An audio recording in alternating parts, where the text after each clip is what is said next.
在美丽的东方之珠举办国际学术研讨会，回顾中国共产党的100年历程，探讨中国共产党治国理政的理念和实践。在此，请允许我代表主办方，向与会的专家学者、嘉宾和朋友们表示热烈的欢迎和衷心的感谢。100年前，中国共产党成立这一开天辟地的大事件，深刻改变了近代以来中华民族发展的方向和进程，深刻改变了中国人民和中华民族的前途。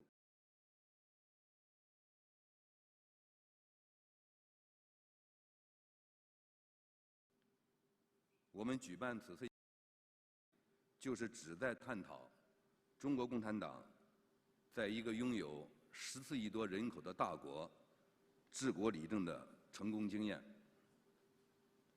中国共产党是为中国人民谋幸福、为中华民族谋复兴的政党，也是致力于人类的进步事业的政党。中国共产党的成功，不仅对中国人民、中华民族具有重大的意义，而且具有世界意义。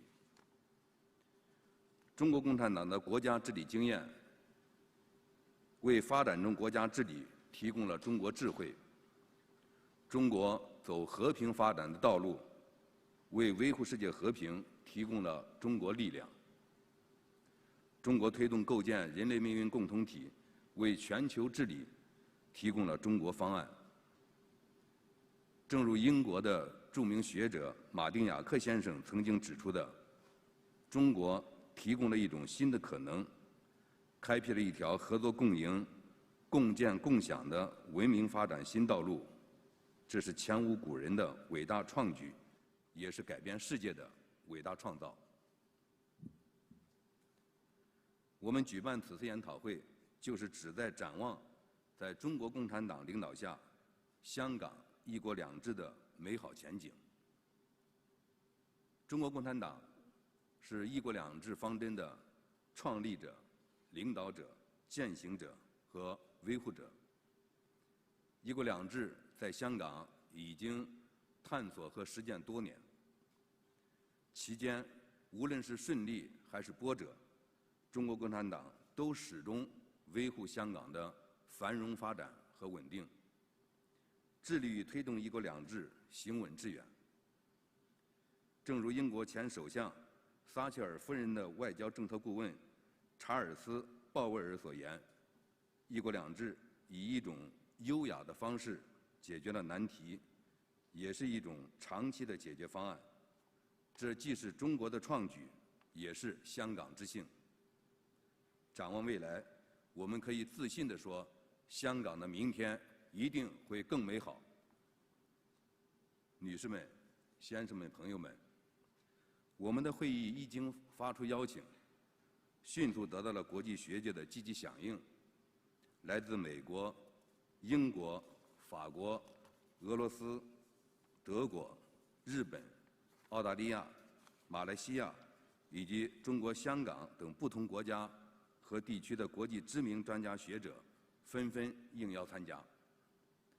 研讨主题涉及政治、经济、法律、文化等多个领域，对中国共产党的100年历程进行多视角的分析和解读。希望今天与会的专家学者在研讨会的演讲和圆桌论坛上的发言能够畅所欲言，各抒己见，坦诚交流。我相信各位专家学者的独到见解，可以让越来越多的朋友对中国共产党有更多、更深、更加清晰的认识与理解，进而让更多的人了解一个真实、立体、全面的中国。女士们、先生们、朋友们，中国共产党已经走过了100年历程，正展现出蓬勃生机和活力。中国共产党在中国执政实践的成功，为构建人类命运共同体做出了贡献。相信一个开放、自信的百年大党，将带领中国人民为人类进步事业做出新的更大贡献。最后，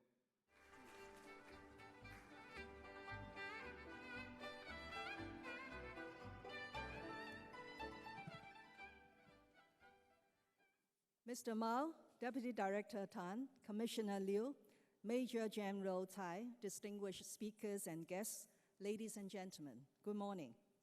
It is a great pleasure to join you for today's seminar.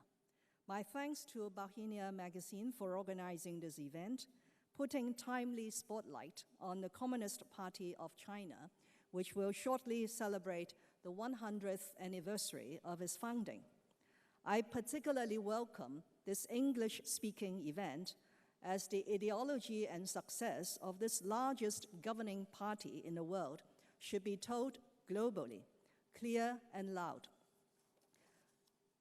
The Communist Party of China took root with its first National Congress in Shanghai in 1921. The 13 delegates in attendance on that historic day represented less than 60 members. Today, the Communist Party of China is the longest ruling party in history and the largest ruling party in the world, counting a membership of over 90 million people.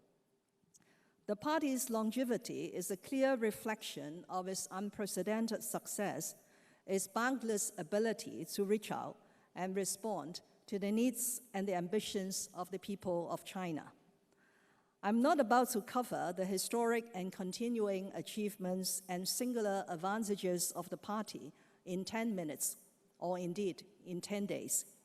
This welcome seminar and the expert speakers gathered around the world today will certainly make a start on that.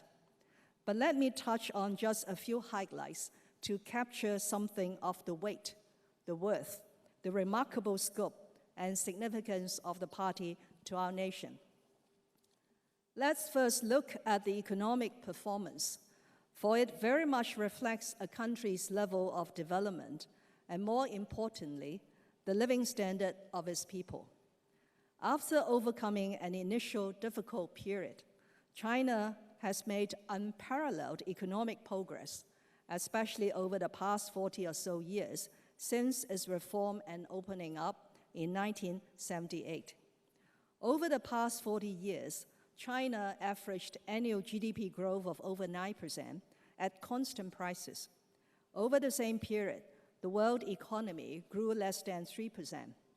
China today is already the preeminent engine driving the global economy.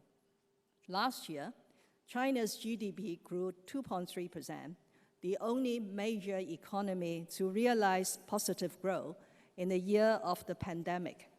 It is expected that China will contribute more than 1/3 of global economic growth in 2021. China's economy surged past Germany's in 2007 and Japan's 3 years later, taking its proud place as the world's second-largest economy. At the same time, China is now the largest industrial manufacturer, largest goods trader, and largest foreign exchange reserve holder. Chinese people's livelihood has improved significantly. Its gross domestic product per capita rose from merely about $200 in 1978 to over $10,000 today. Even more remarkably, over the past 4 decades, China has lifted 850 million people out of poverty. At the end of 2020, it eliminated extreme poverty altogether. That, ladies and gentlemen, is a signal achievement for a nation that today counts 20% of the world's population. More than a Chinese milestone, its eradication actually serves as a landmark in human history. It demonstrates that our country and the Communist Party of China, as its ruling party, always puts its people first. This people first principle has also been clearly demonstrated in our country's fight against COVID-19.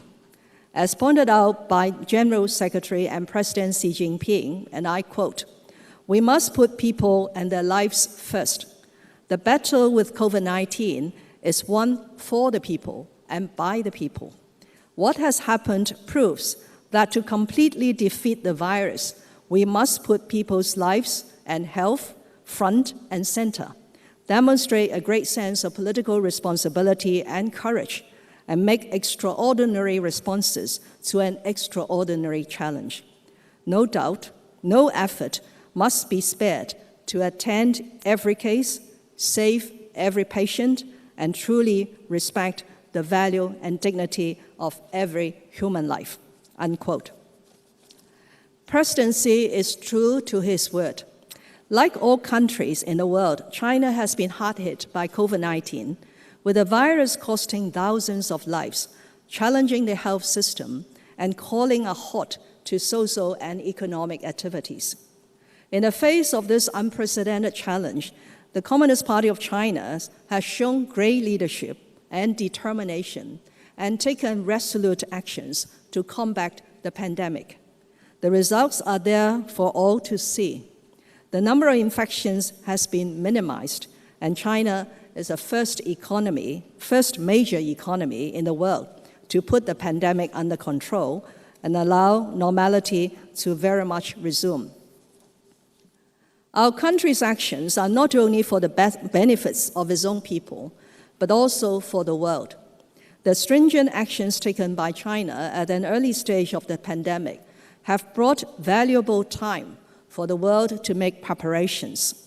China has also mounted a massive global humanitarian operation during the pandemic, providing free vaccines and medical supplies to developing countries in need.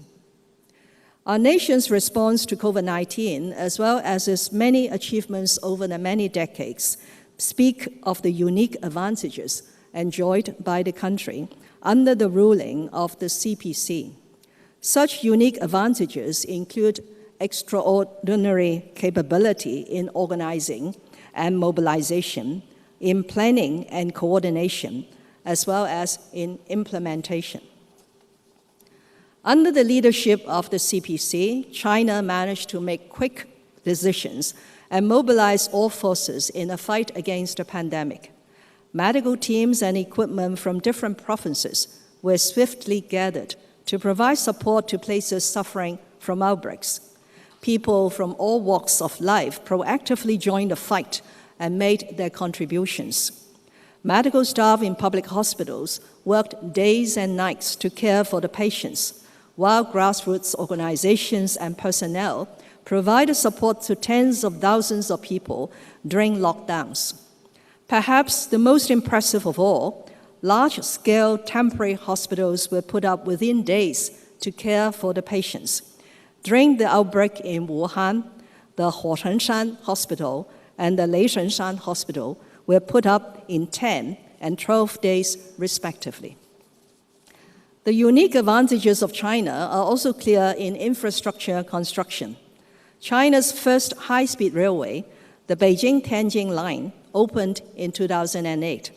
By the end of 2020, China's high-speed railway tracks already stretched for 38,000 kilometers, doubling the figure in just 5 years' time.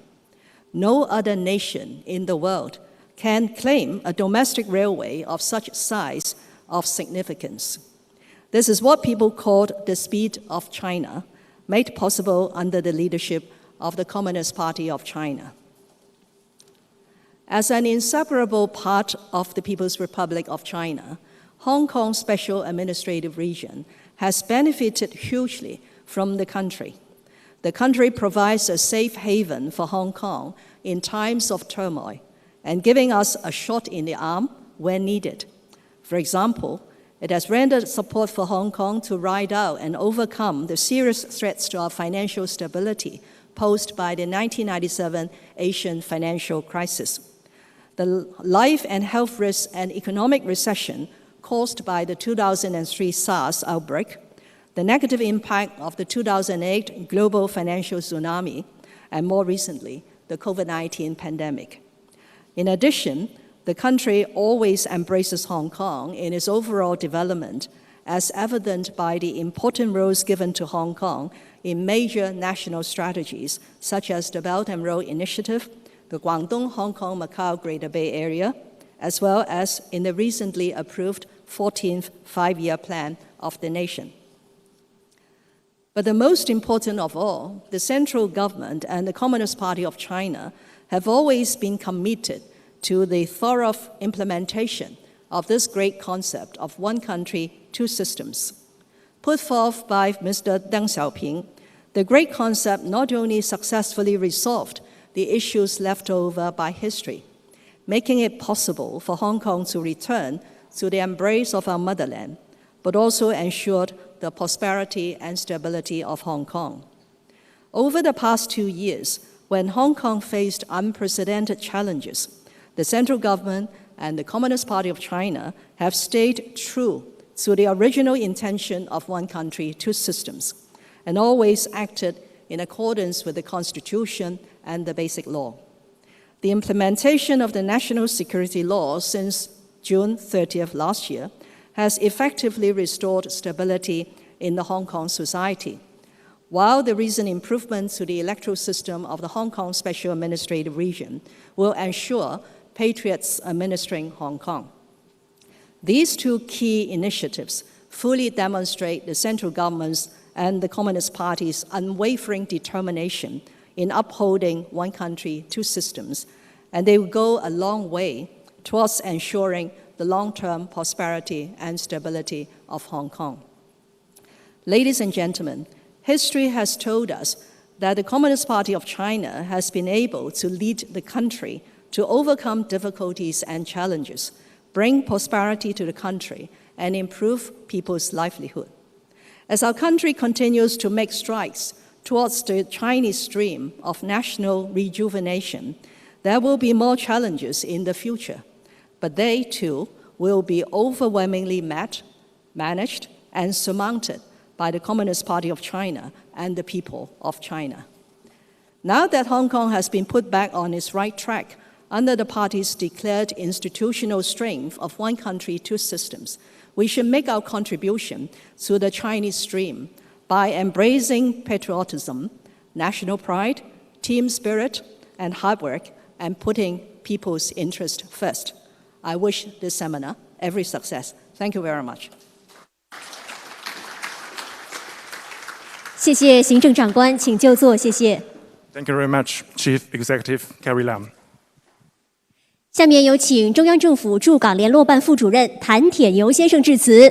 Now let's invite Mr. Tan Tianniu, Deputy Director of the Liaison Office of the Central Government in Hong Kong, to deliver a speech. Welcome.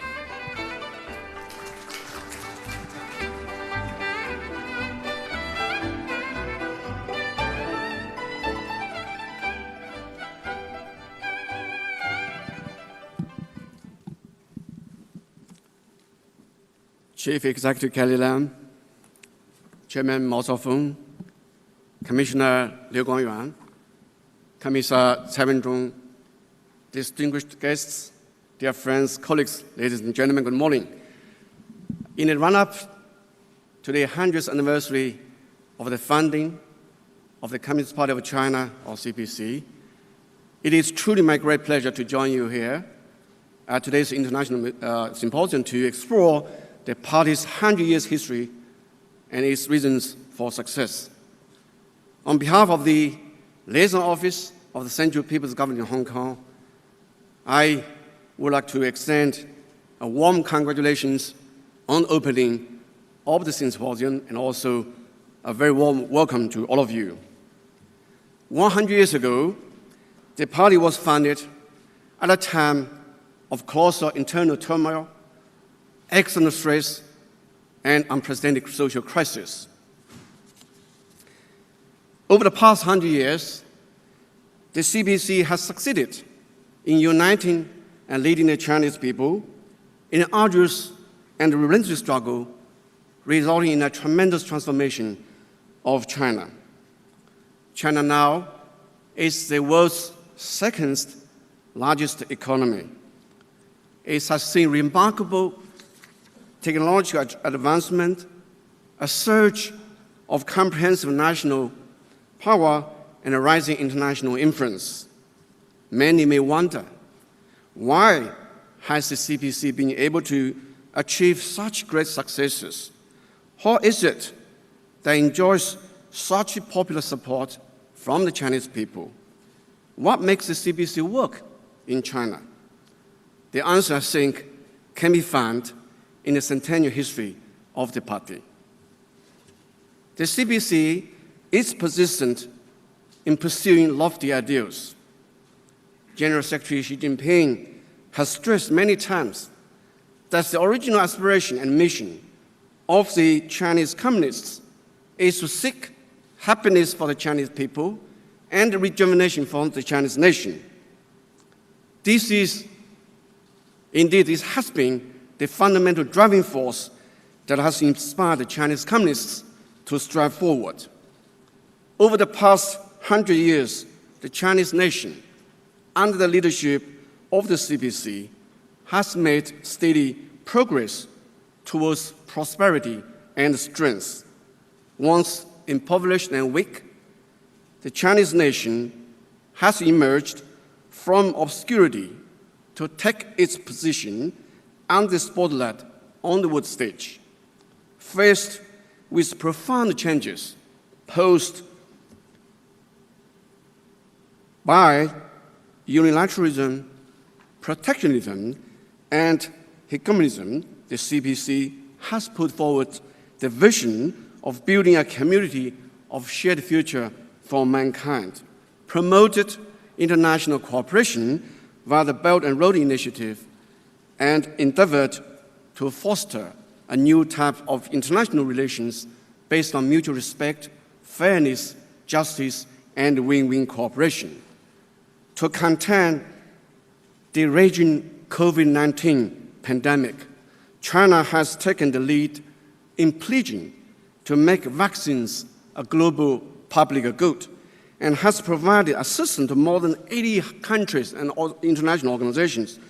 History bears witness to the fact that by adhering to its lofty ideas and waging relentless struggles, the CPC has successfully led the Chinese people in pulling off the twin miracles, that is, rapid economic development and lasting social stability, contributing at the same time China's wisdom and perspective towards resolving the problems facing mankind.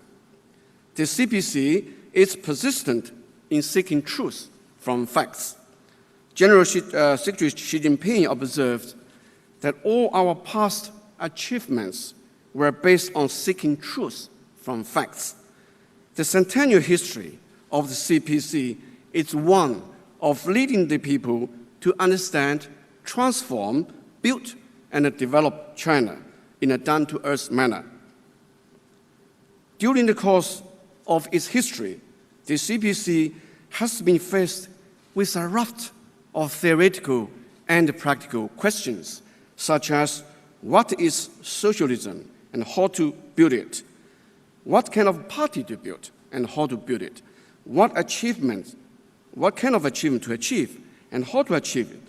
To find answers to all these important questions, the CPC has always adapted the basic principles of Marxism to fit China's reality, rejected ideological and theoretical stasis, and kept moving ahead in sync with times.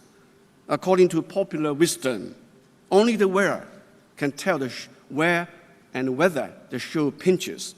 Similarly, the CPC is committed to a development path that suits China's national conditions, refusing to be confined to the beaten tracks or simply to copy from others. History and practice have proved that a development path works best only when it accords with the grounded reality. The CPC is persistent in its people-oriented philosophy. General Secretary Xi Jinping has stressed that the people's aspiration for a better life is our striving goal. The CPC comes from the people, has its roots in the people, and make it a fundamental purpose to wholeheartedly serve the people. Over the past 100 years, the CPC has led the Chinese people in striving for national independence and rejuvenation, a cause that was being pursued for the people and by the people. Since its reform and opening up, 770 million rural residents in China have been lifted out of poverty. According to World Bank's International Poverty Standard, China has accounted for more than 70% of global poverty reduction during the same period of time. One who heartily serves the people is surely to be loved by the people. A role released last July, which was mentioned also by the video you saw early on, by Harvard University Kennedy School of Government, found that Chinese people's satisfaction with the central government and also the CPC reached 93%. This is the Chinese people's loftiest tribute to the CPC. Thanks to the party's people-centered philosophy, the party has been able to muster the widest support from the people to achieve the most extraordinary success and wins the hearts and minds of the Chinese people. The CPC is persistent in carrying out self-reforms.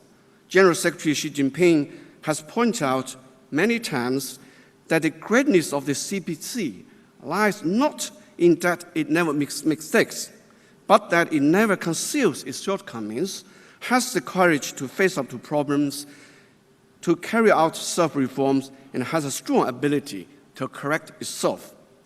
Throughout its centennial history, the CPC has always adhered to its fine tradition of courage and courageous self-reflection and has kept purifying, perfecting, reforming, and improving itself. Since its 18th National Congress, the CPC Central Committee has stepped up its effort to comprehensively govern the party with even strict disciplines. Having the courage and the finesse to carry out self-reform is the fundamental reason why the CPC, as a major party with 100 years history and more than 90 million members, has been able to maintain its relevance and purity. Ladies and gentlemen, friends, over the past 100 years, Hong Kong has been closely intertwined with the CPC. In the early years of the People's Republic, the CPC made the decision to temporarily withhold the recovery of Hong Kong and maintain the status quo. After the third plenary session of the 11th CPC Central Committee, which was held in 1978, Deng Xiaoping, together with his colleagues, creatively put forward the great concept of one country, two systems. Since its return, Hong Kong has embarked on a journey of unity and common development with the motherland. Faced with multiple challenges, which were mentioned by Chief Executive Carrie Lam earlier, the Central Committee, led by General Secretary Xi Jinping, has properly assessed up the situation and responded calmly by enacting the law of the People's Republic of China on safeguarding national security in Hong Kong SAR, improving the SAR's electoral systems, and maintains SAR's constitutional order. It also supports Hong Kong's participation in the development of the Guangdong, Hong Kong, Macau, the Great Bay Area, and also Hong Kong's integration in the national economy so as to maintain Hong Kong's long-term stability and prosperity.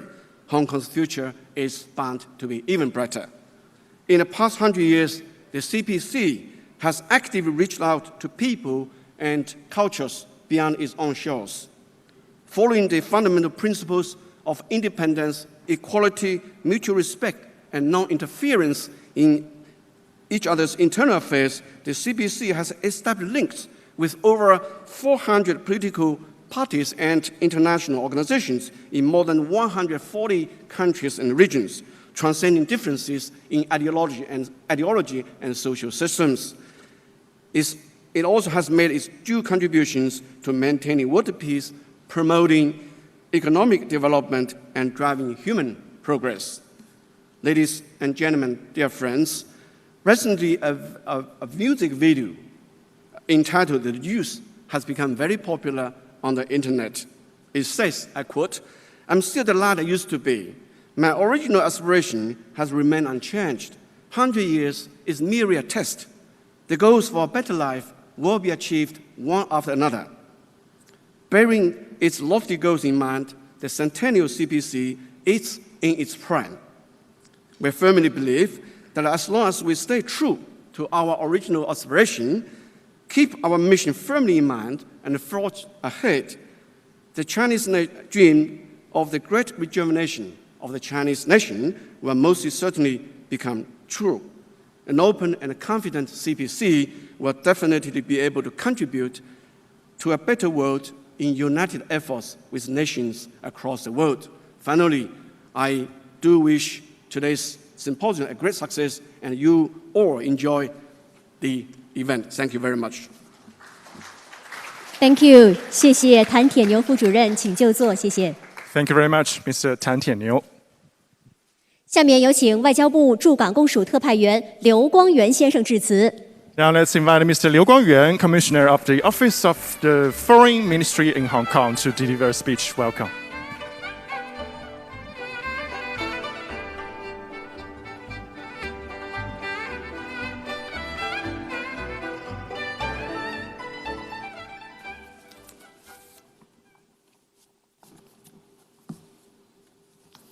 The Honorable Chief Executive Carrie Lam, Deputy Director Tan Tianniu, Chairman Mao Chaofeng, Major General Cai Yongzhong, distinguished guests, dear friends, ladies and gentlemen, good morning.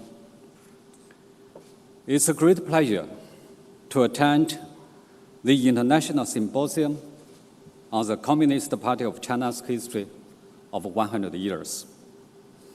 As the CPC celebrates its first centenary, it is highly important that we review the remarkable journey our party has taken, draw inspiration and strength from history, and look into the future.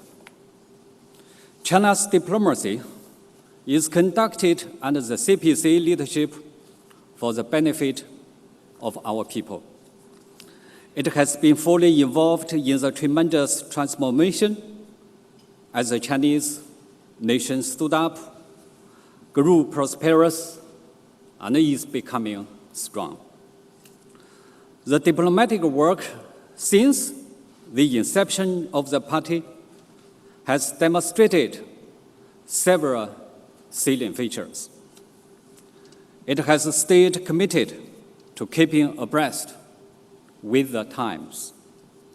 The CPC led the Chinese people to achieve the national independence and liberation amid the flames of war, started a brand new chapter in China's history, and contributed significantly to the victory of the world anti-fascist war.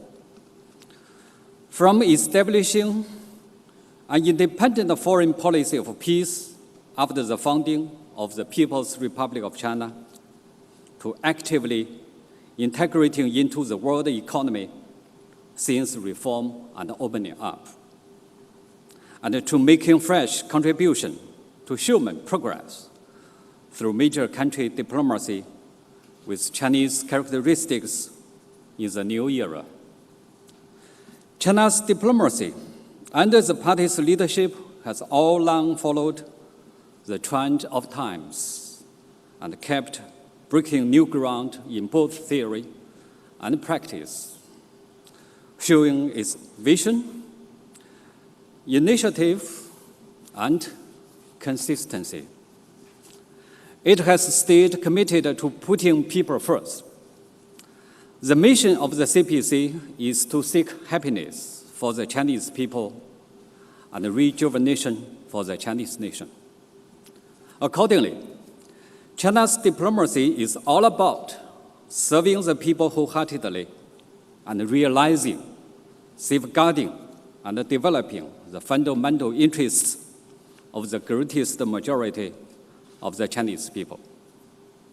In the face of COVID-19, a once-in-a-century pandemic, we have delivered health kits to Chinese overseas, launched Spring Sprout vaccine program, and prudently evacuated Chinese nationals, including Hong Kong compatriots, from hard-hit areas. All this speaks volumes about the people-centered principle of China's diplomacy. It has stayed committed to pursuing the common good for the world. The CPC is devoted not only to serving the well-being of the Chinese people, but also striving for the human progress.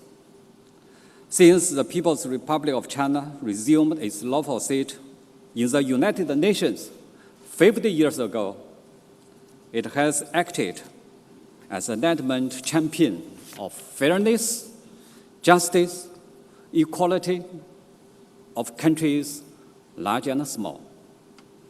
Over the past 7 decades and more, China has provided aid to 166 countries and international organizations. It is also the second largest contributor to UN peacekeeping budget and the largest troop contributing country among the permanent members of the UN Security Council. The past century fully proves that the party's leadership is the biggest political advantage of China's diplomacy and a fundamental safeguard for the continued victory in China's diplomatic endeavors. Amid profound changes never seen in a century, China has embarked on a new journey of fully building a modern socialist country. Guided by Xi Jinping's thought on diplomacy, our major country diplomacy with Chinese characteristics in the new era will pursue the following goals. Focus on the country's top priorities and take into account both domestic needs and the international context.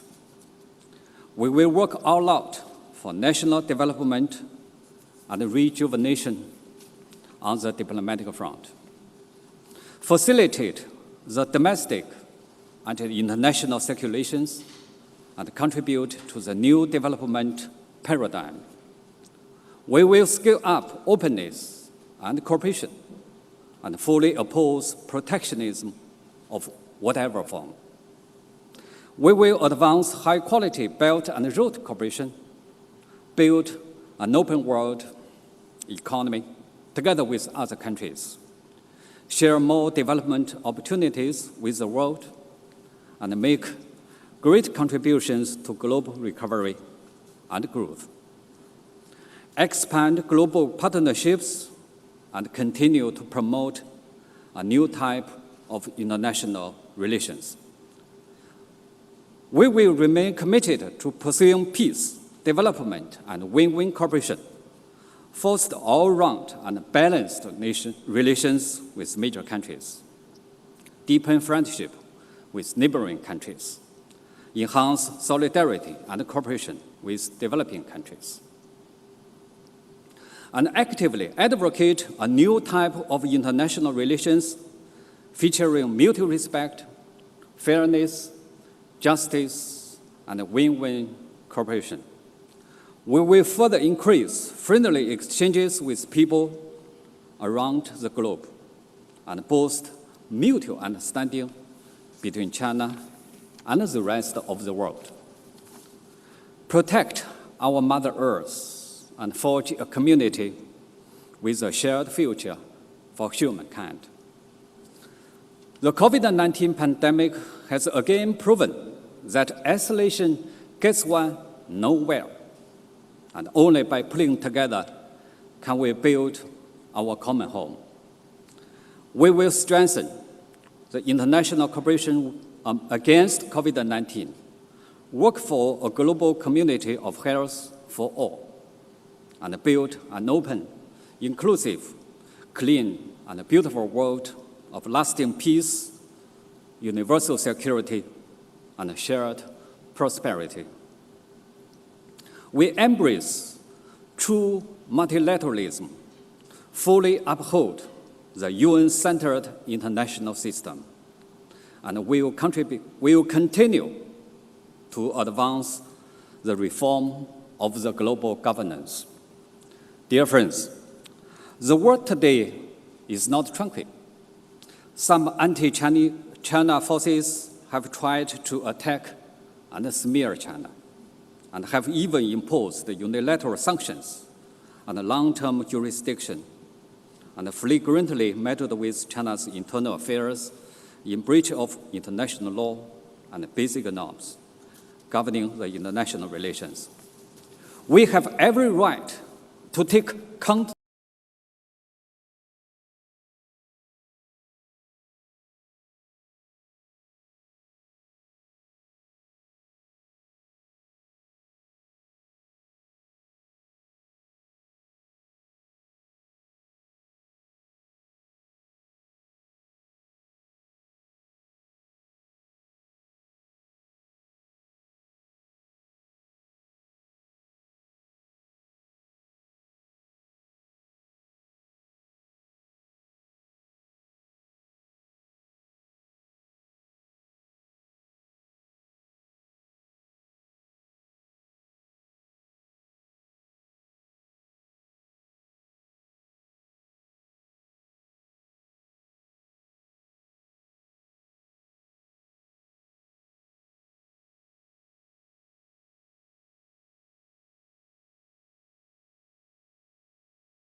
First of all, I want to point out one nation and two systems and the major perspective.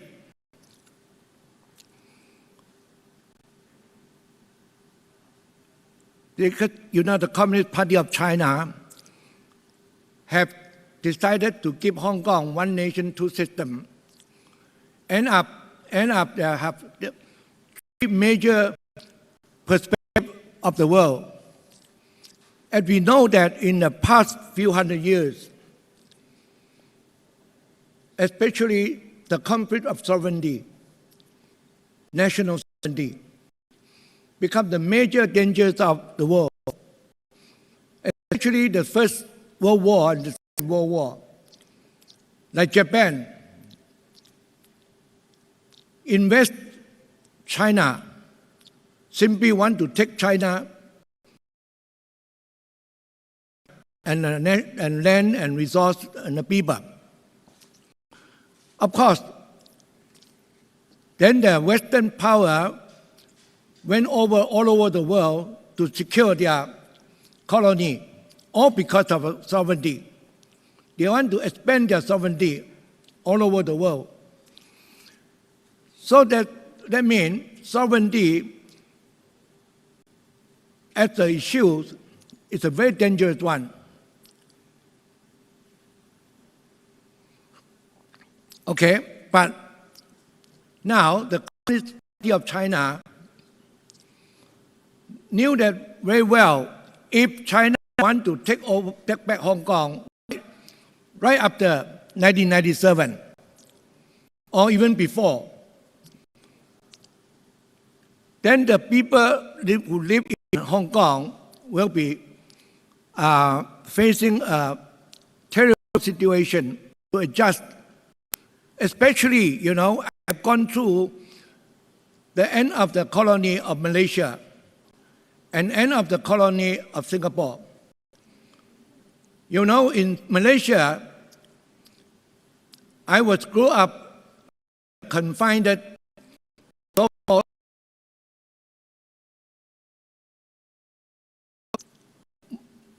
24 hours within 12 hours.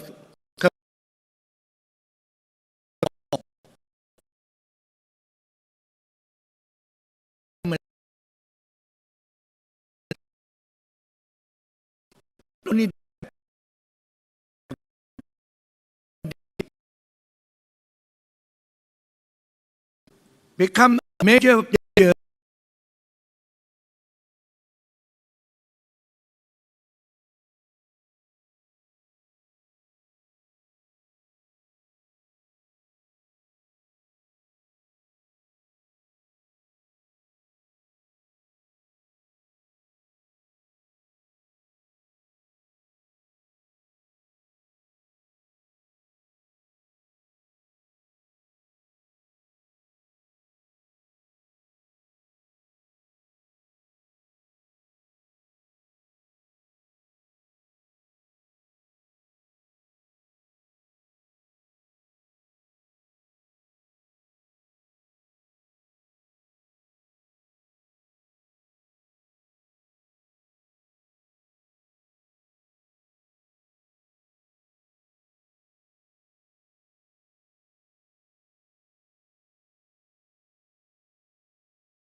sovereignty peacefully through the diplomatic talk.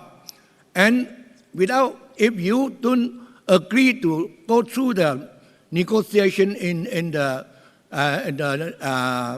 diplomatic talk, then there's no other way out. There will be another war after the Opium War. Of course, he said if you agree to talk about the returning of Hong Kong sovereignty, from now on, we can talk about it. So end up 15 years of bargaining. And China, of course, already put out the platform on the table. He said, after returning of Hong Kong, the UK have nothing to say about it. None of your business. I will promise whatever I can. Then end up one nation, two systems. So the sovereignty returning back to China without fighting a bullet. That is amazing. Throughout all over the world, no any colony happened as such. The sovereignty, most important thing, China have allowed Hong Kong to remain a British system. That means what? You know the definition of sovereignty is a nation who have enjoyed the absolute power to enact law to govern their people and the land, and also to establish the government. The law which passed in the country have the absolute status. No any other nation law can overrule the national sovereignty of the country. So under this definition, Hong Kong is given the British system and the legal system. Whole thing remain the same.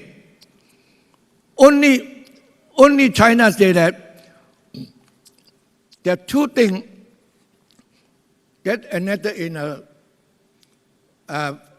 mini constitution, article number 19, said only diplomacy and also military, national security will be the national affair. That it absolute. Hong Kong have no any status to overrule the country.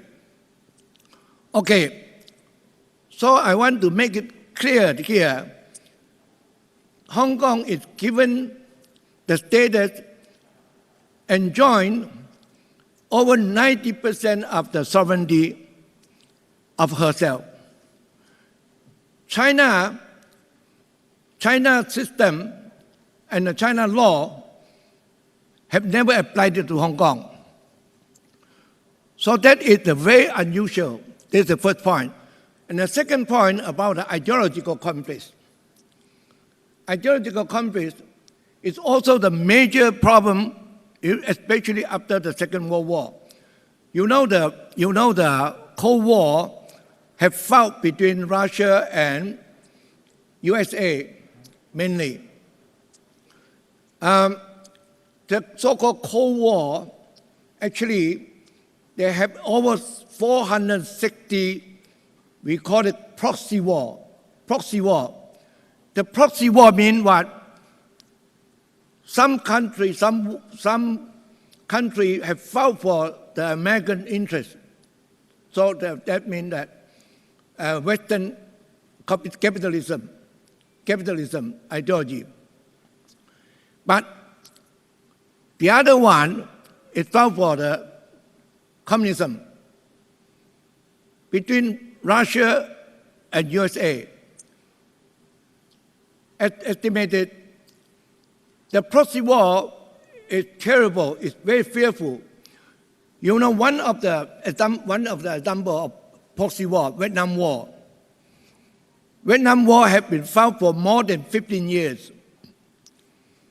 You know, the total tonnage of the gunpowder is exceeded the First World War and the Second World War add together. You know? So you mean the war, the bomb and shooting has exceeded First World War and Second World War joined together. So you can see Vietnam War is a very unusual in the world history. But of course, China know that, you know, no any no any people of any country would like to see the kind of the ideological war. China never wanted. From very beginning, China is offended by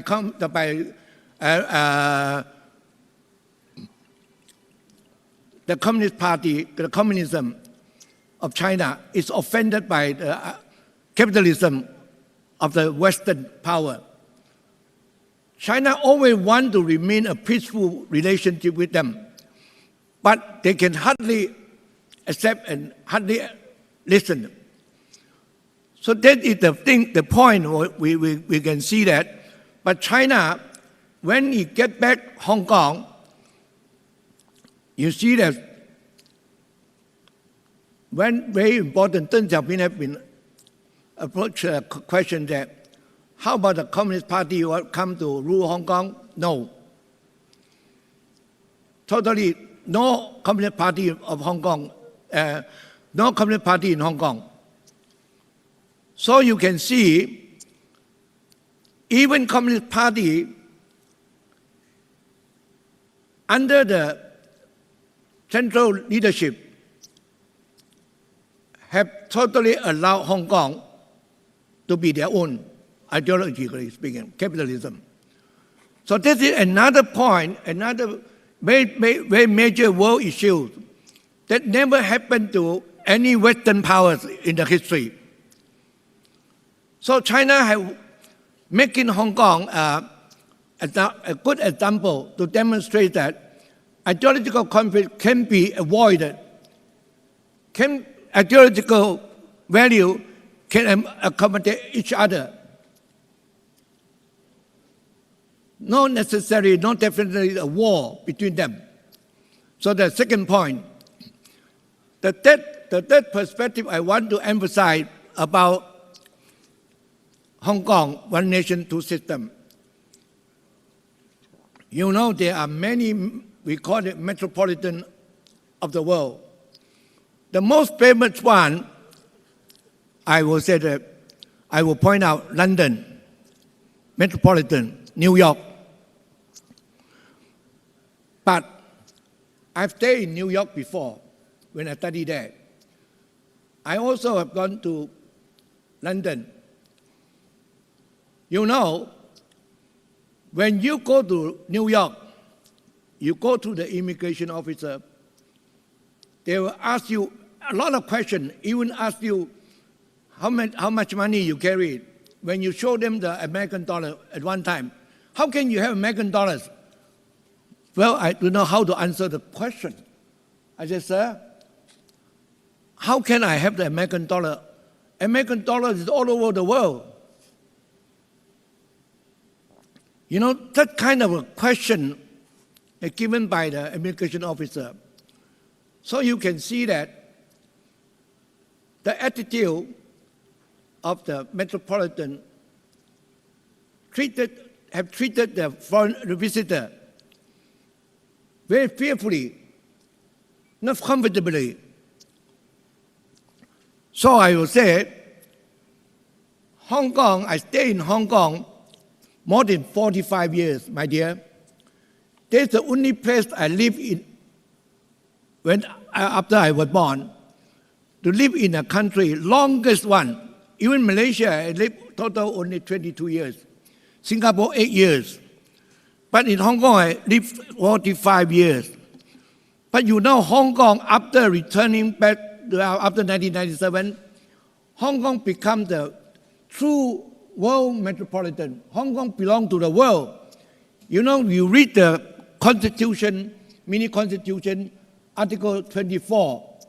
You know, the definition of Hong Kong PR, including everybody who stay in Hong Kong legally, work after 7 years, who gain the permanent resident, all the permanent residents become the Hong Kong resident. Okay, now, Hong Kong residents enjoy even political right. You know the political right mean what? Election. You can be elected, you can be elected. So okay, you can see there is none of the metropolitan, so-called open society, free society, democratic society, American New York, and British London, never open to the world. But Hong Kong opened totally. You know that 1997, before 1997, Hong Kong was a colony. The British would never have given the political right to Hong Kong people until the last minute, so-called democratized Hong Kong. But China, after China took back Hong Kong, slowly, steadily opened up. Of course, recently, because of the riot, so a little bit try to reform. But still, as an international and open, democratic, very free metropolitan, Hong Kong have never changed. So I can see, because of these 3 points, I want to emphasize the Communist Party of China divided in one nation, two systems.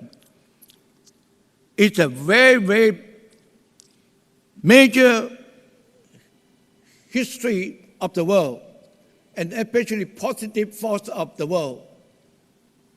So we should, China said that you want to talk about the story of the Communist Party of China. Hong Kong is a good story to tell about how the Communist Party of China will become very open-ended. We call it win-win, not zero-sum game. Win-win. Okay, your interest is also my interest.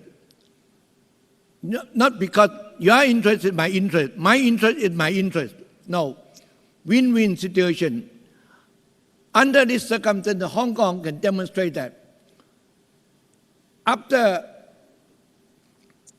another 100 years, China definitely will venture to the world, try to downgrade the negative sides of the sovereignty, ideology, and also a common living place of the world, or for all people, never discriminate against anybody. Okay, I'm sorry, I used up too much time now. Thank you.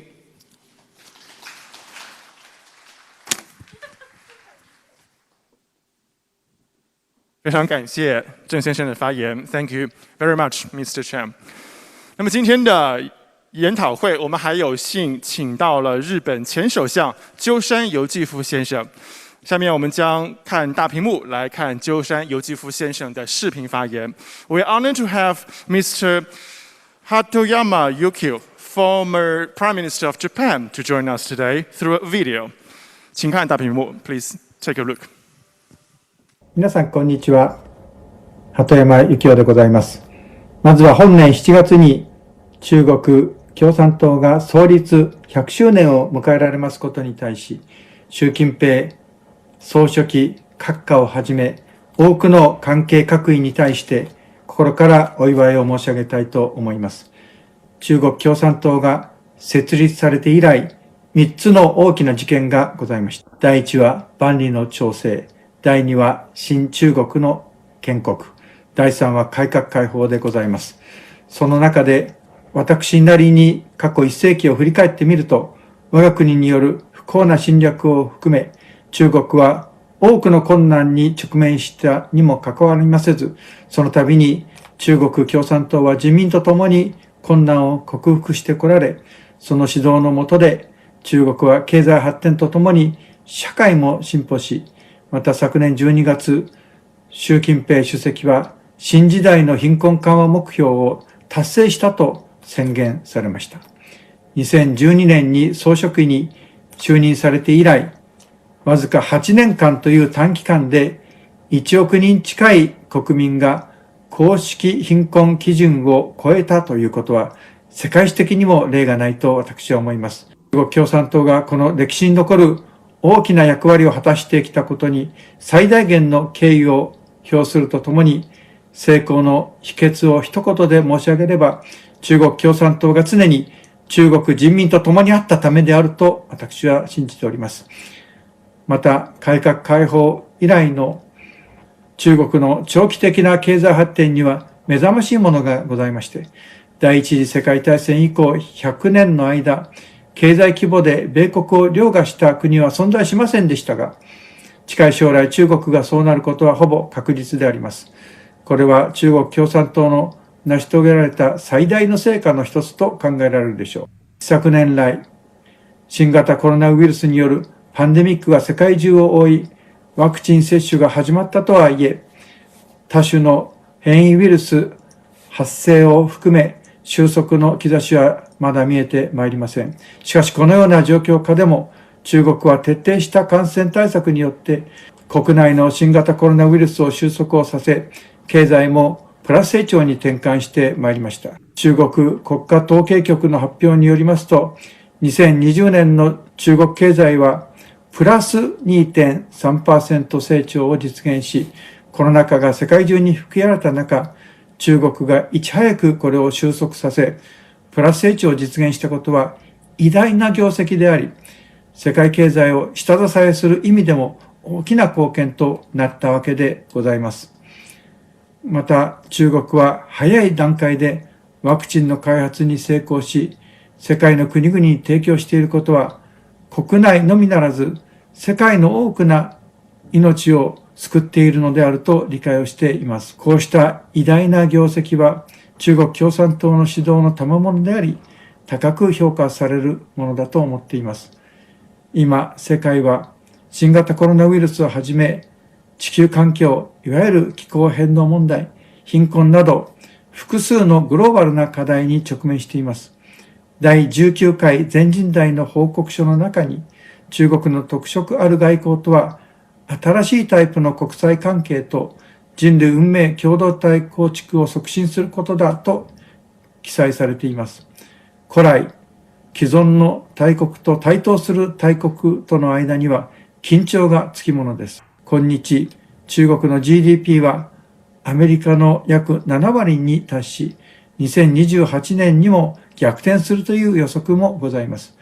米中の力の接近が続く以上、国際関係は大変に難しい緊張を伴った時代が続くことでございましょう。だからこそ、習近平主席の唱えられる人類運命共同体の構築が国際社会安定の鍵を握ることになると信じています。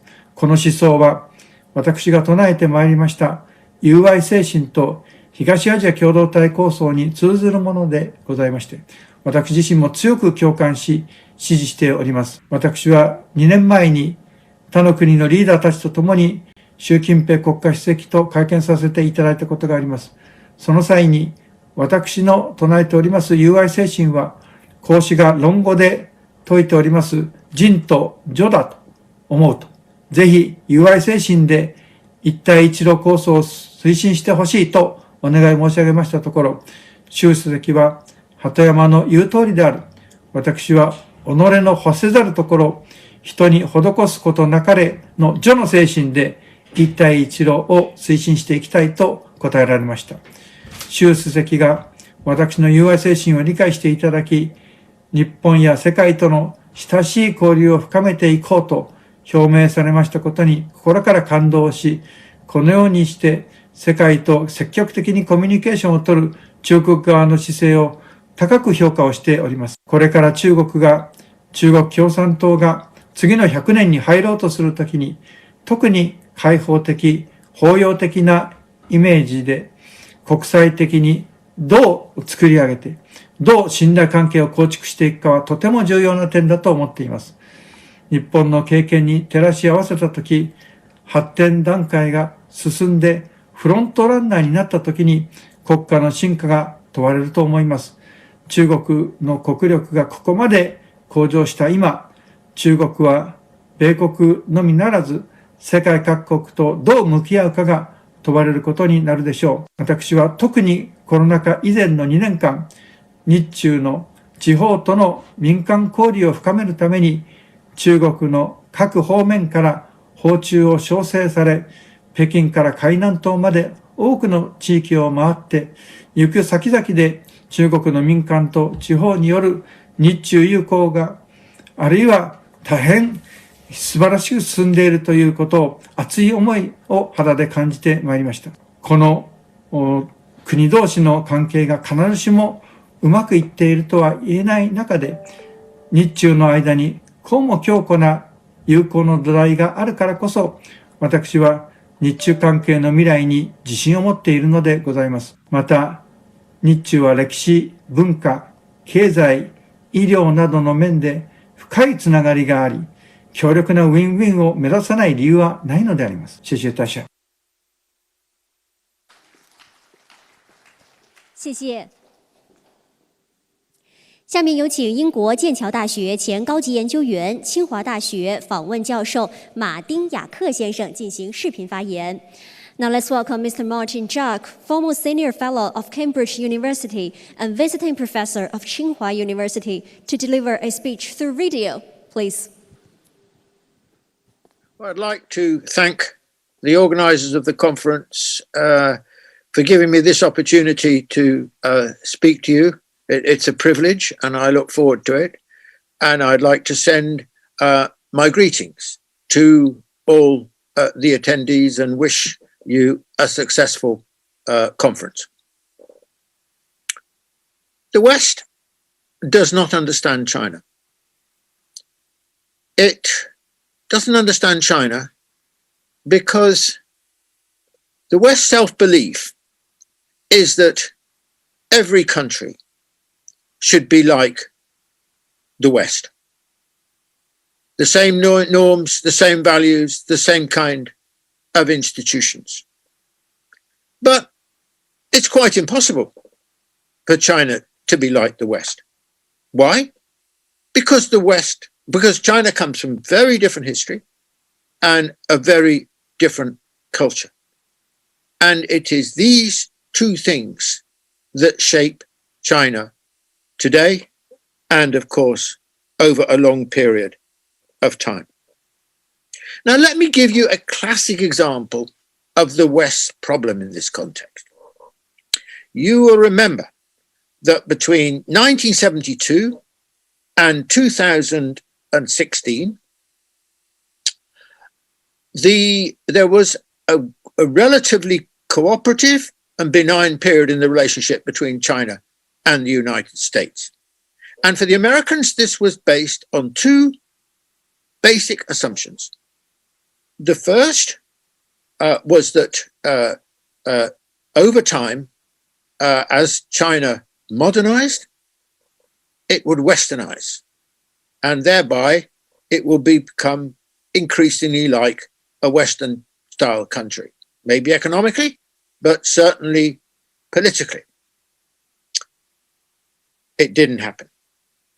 The reason why Trump pulled out of the China agreement, as it were, was because of this extraordinary miscalculation on the part of the United States, which was a product of Western hubris and Western arrogance. Because what happened was, by Jove, China certainly modernized successfully, reaching a level which challenged the position of the United States in the world economically. And at the same time, it certainly didn't become like a Western-style democracy.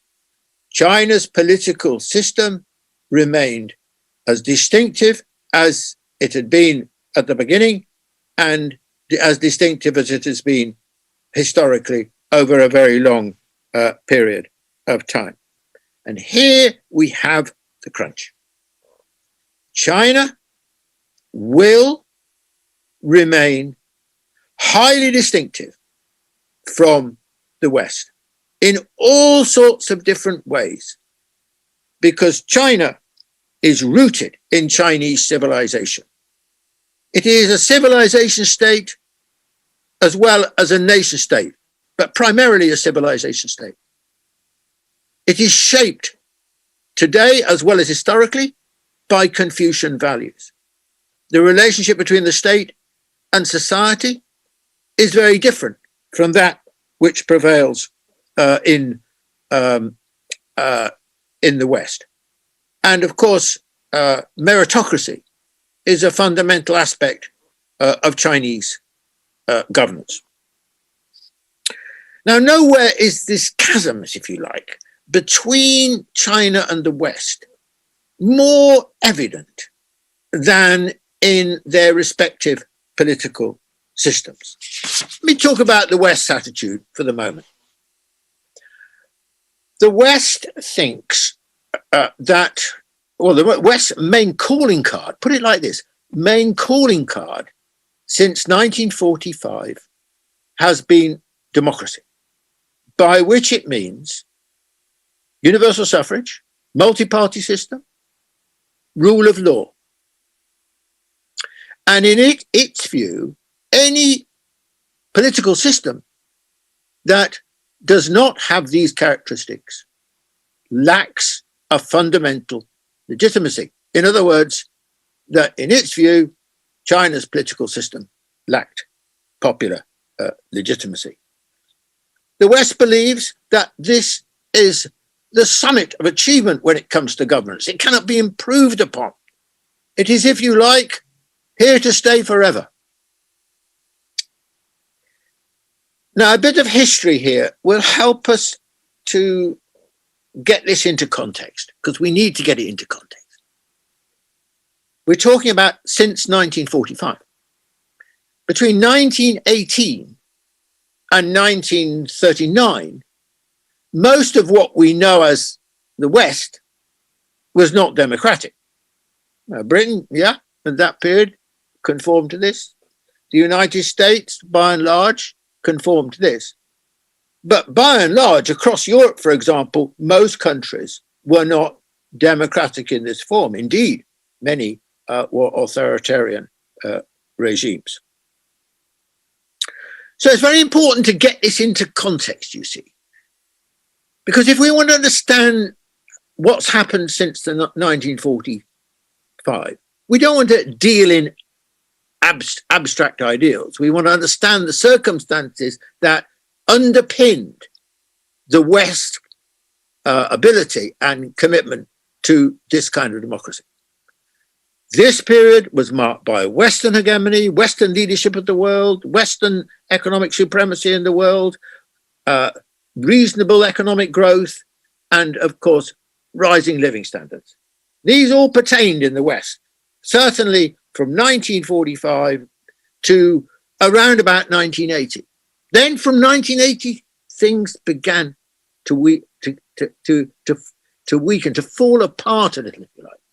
Because, you know, since 1980, half the American population has had either stagnant or falling living standards. And the financial crisis in 2008 accelerated the growing economic problems in the West. Growing dissatisfaction, which had political implications, political consequences.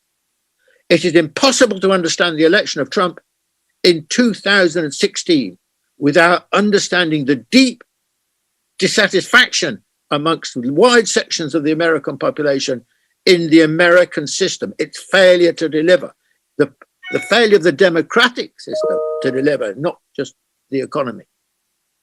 Now, we saw this reach extraordinary proportions just before the presidential election, January the 6th. Insurrection, Capitol Hill, Washington, D.C. The citadel of democracy, as it were, in the American way of thinking.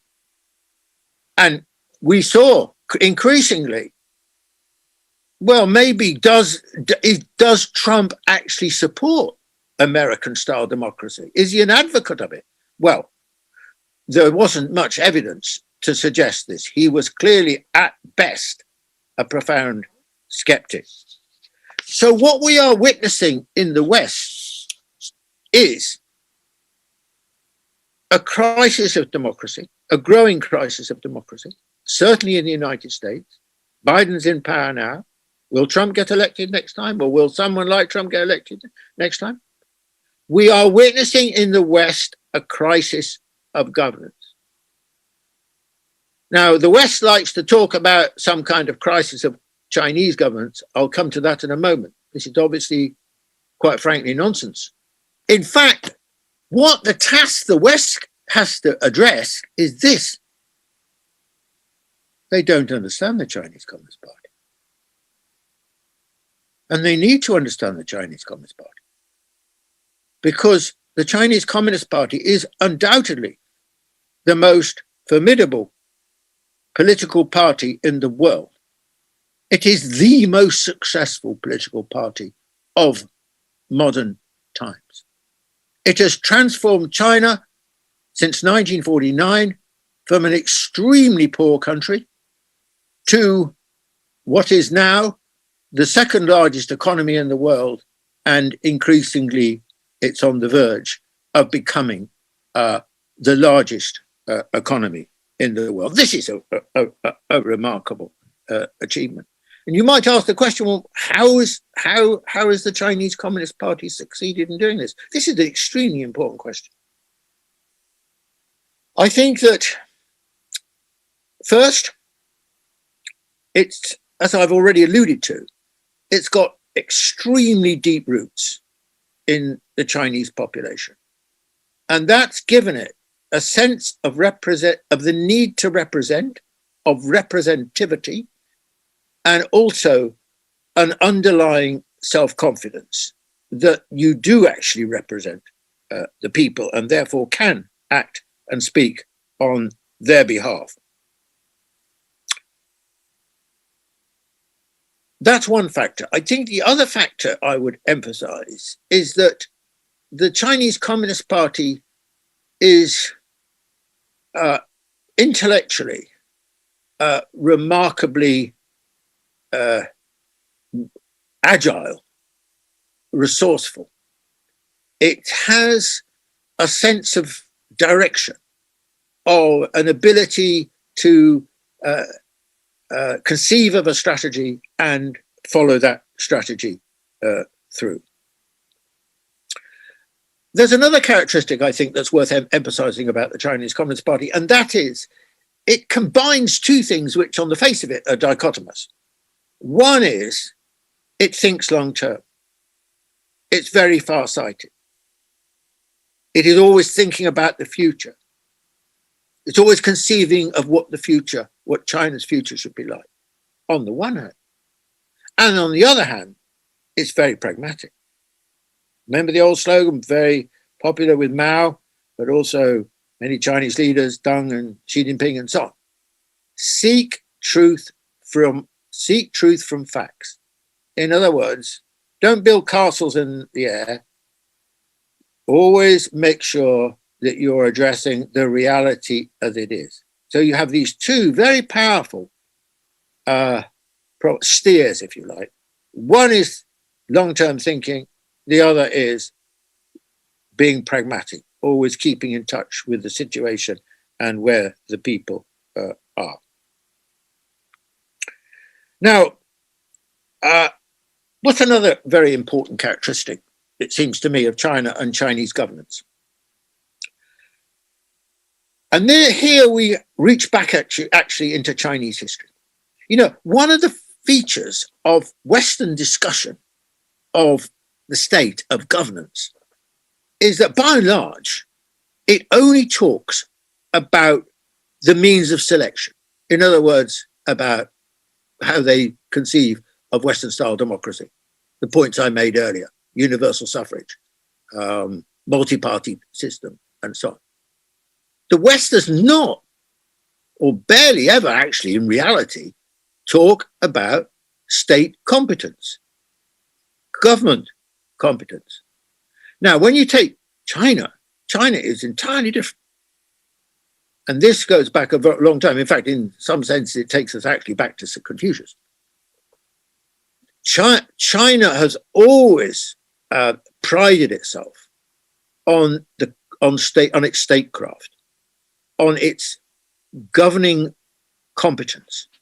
This has always been regarded by the Chinese as absolutely fundamental, that that the state it contains and is composed of the best people, and it is able to act in a highly competent way. And I would underline this point and this difference, because in reality, although China's still, a developing country and come very quickly from poverty and so on, and has never had these kind of resources before, but actually state competence, the competence of those who run the state, is much higher than it is in the West. And if you want to understand how China has got to where it is now, then this is one of the very most important reasons.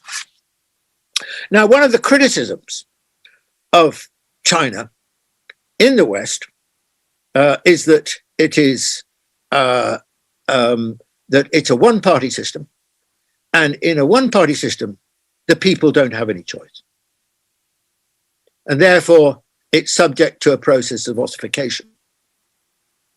Well, first of all, it would be difficult to claim that the Chinese governance, the Chinese system, or China itself has ossified in the period since 1949. I mean, this is a country which, figuratively speaking, has been changing at the speed of light and has managed somehow or other, with an extraordinary way, to keep pace with the way in which the society and the economy has changed, and remained in the leadership of that process.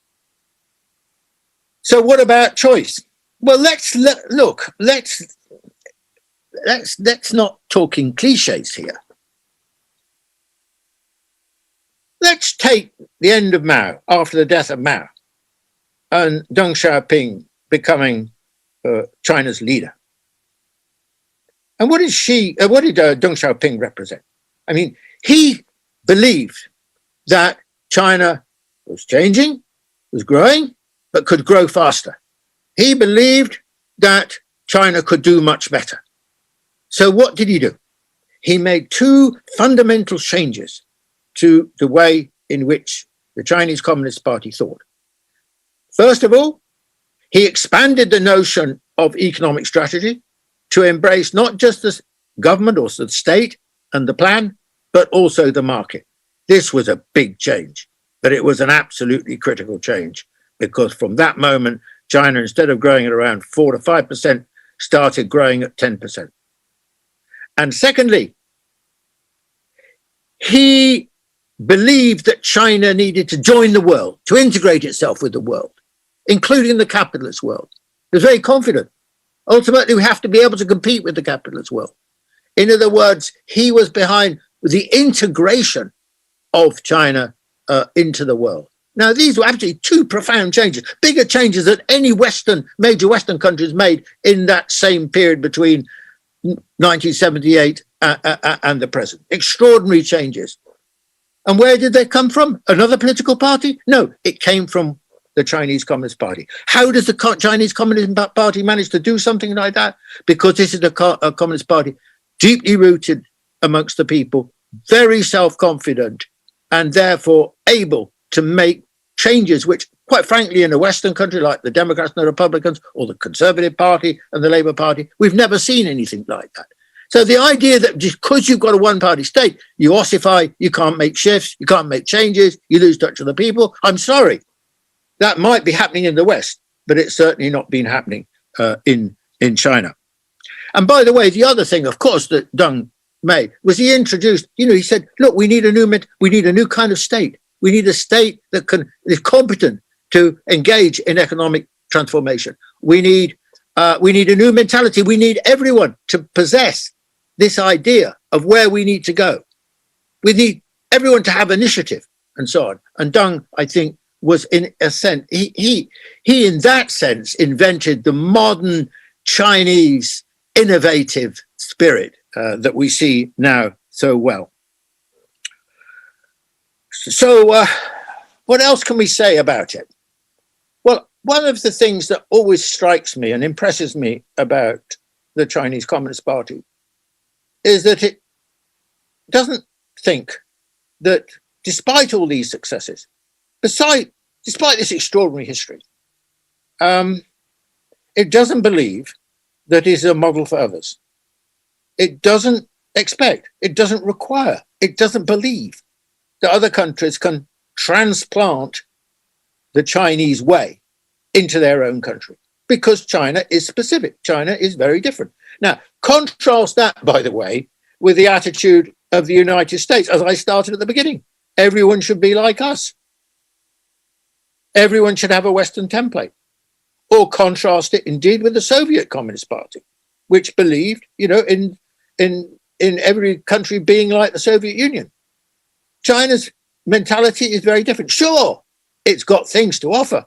It's got things that other countries can learn from, especially the developing world, but also increasingly the developed world. But that's different from requiring other countries to copy you. And I think that's very important. China, in that sense, understands historically and in the contemporary context the fundamental importance of pluralism, of plurality, of diversity in the world. And that is what informs, in my view, this approach. So what can we say? Well, in conclusion, I'd make 2 points. First of all, we're celebrating the 100th anniversary of the Chinese Communist Party. Does it seem old? Does it seem as if it's lost its energy? Does it seem as if it's getting stale? I think not. I think actually the Chinese Communist Party is extraordinarily dynamic institution, which has this incorrigible ability to keep moving with the times. And I expect it to do in future. Now, of course, the future will be a huge challenge, because China's future will be as a much more developed and prosperous country, society and economy, and also playing a much more important role in the world. Do I think China will be up to the challenge? Well, of course, China will make many mistakes. It's always making many mistakes. Any leadership that doesn't make mistakes is not a leadership, because it's not doing anything. You have to experiment. You have to find out. You have to work out. You have to move on. You have to learn, not just from your successes. You must learn from your mistakes. And this will be the challenge for the Chinese Communist Party, for example, over the next 50 years. In conclusion, I just want to say this.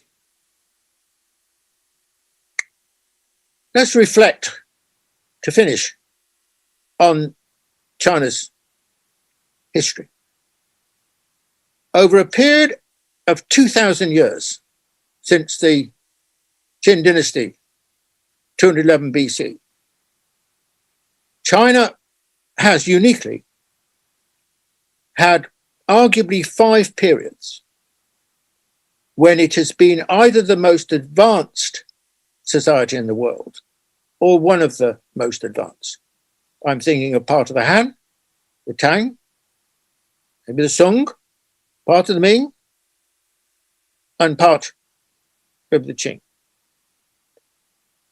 And now China stands on the eve of once more becoming the most developed and most important country in the world. And it will have achieved this under the remarkable leadership of the Chinese Communist Party. Thank you very much.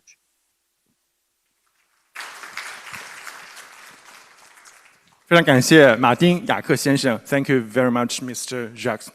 那么下面有請全國人大常委會香港基本法委員會委員、香港大學法律學院教授陳弘毅先生發言。Now, may I invite Mr. Albert Chen Hongyi, member of the Hong Kong Basic Law Committee of the Standing Committee of the National People's Congress, and Professor, Faculty of Law, the University of Hong Kong, Mr. Chen.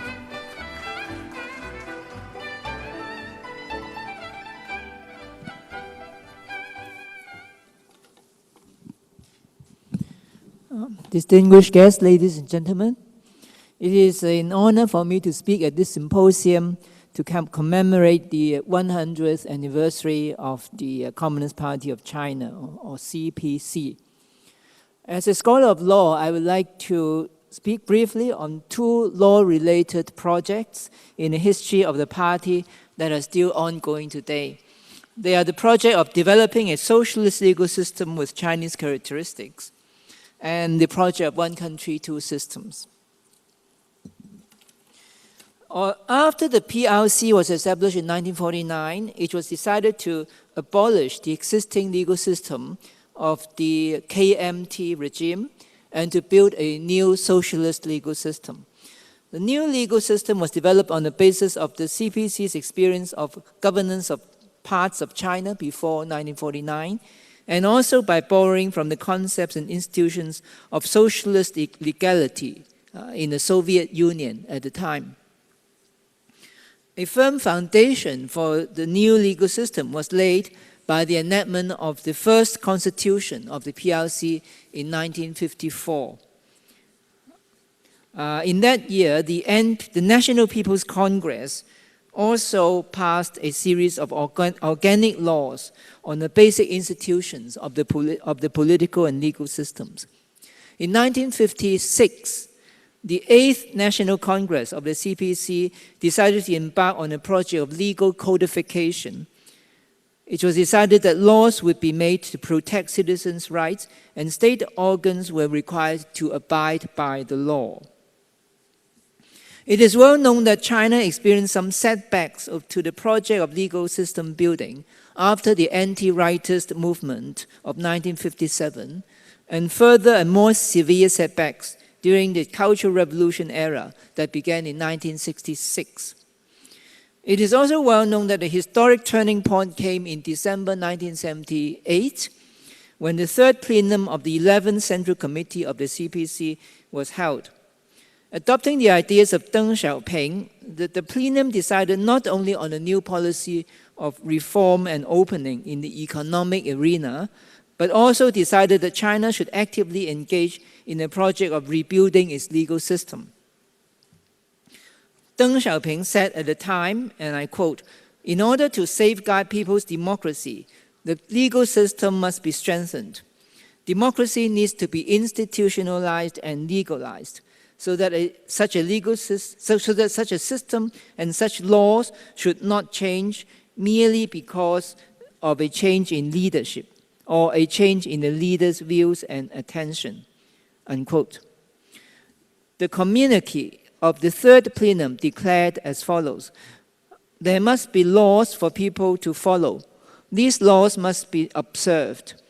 Their enforcement must be strict, and lawbreakers must be dealt with.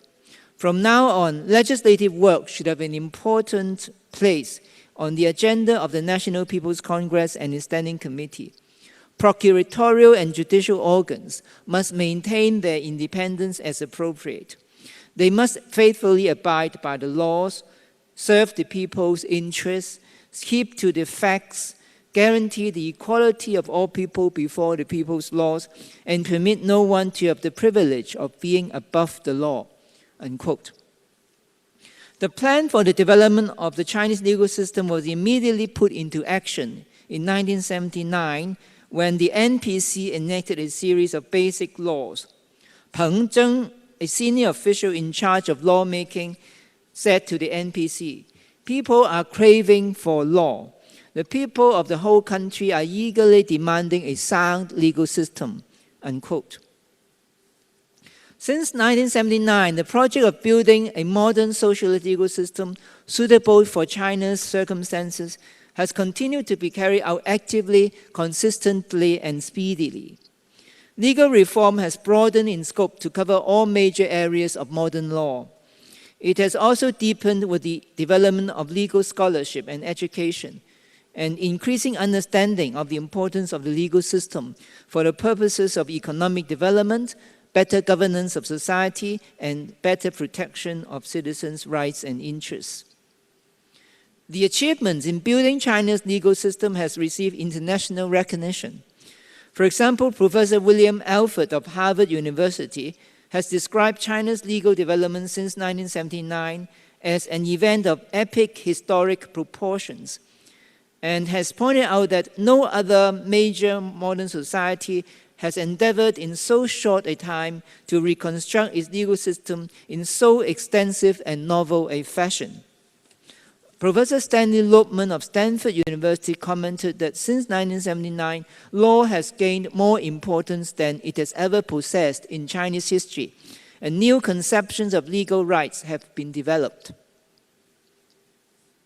The foundation for all major legal developments in the area of reform and opening is the 1982 Constitution, which is the fourth constitution in the history of the PRC.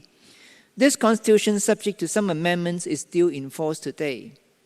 From the perspective of the rule of law, Article 5 of the Constitution is highly significant.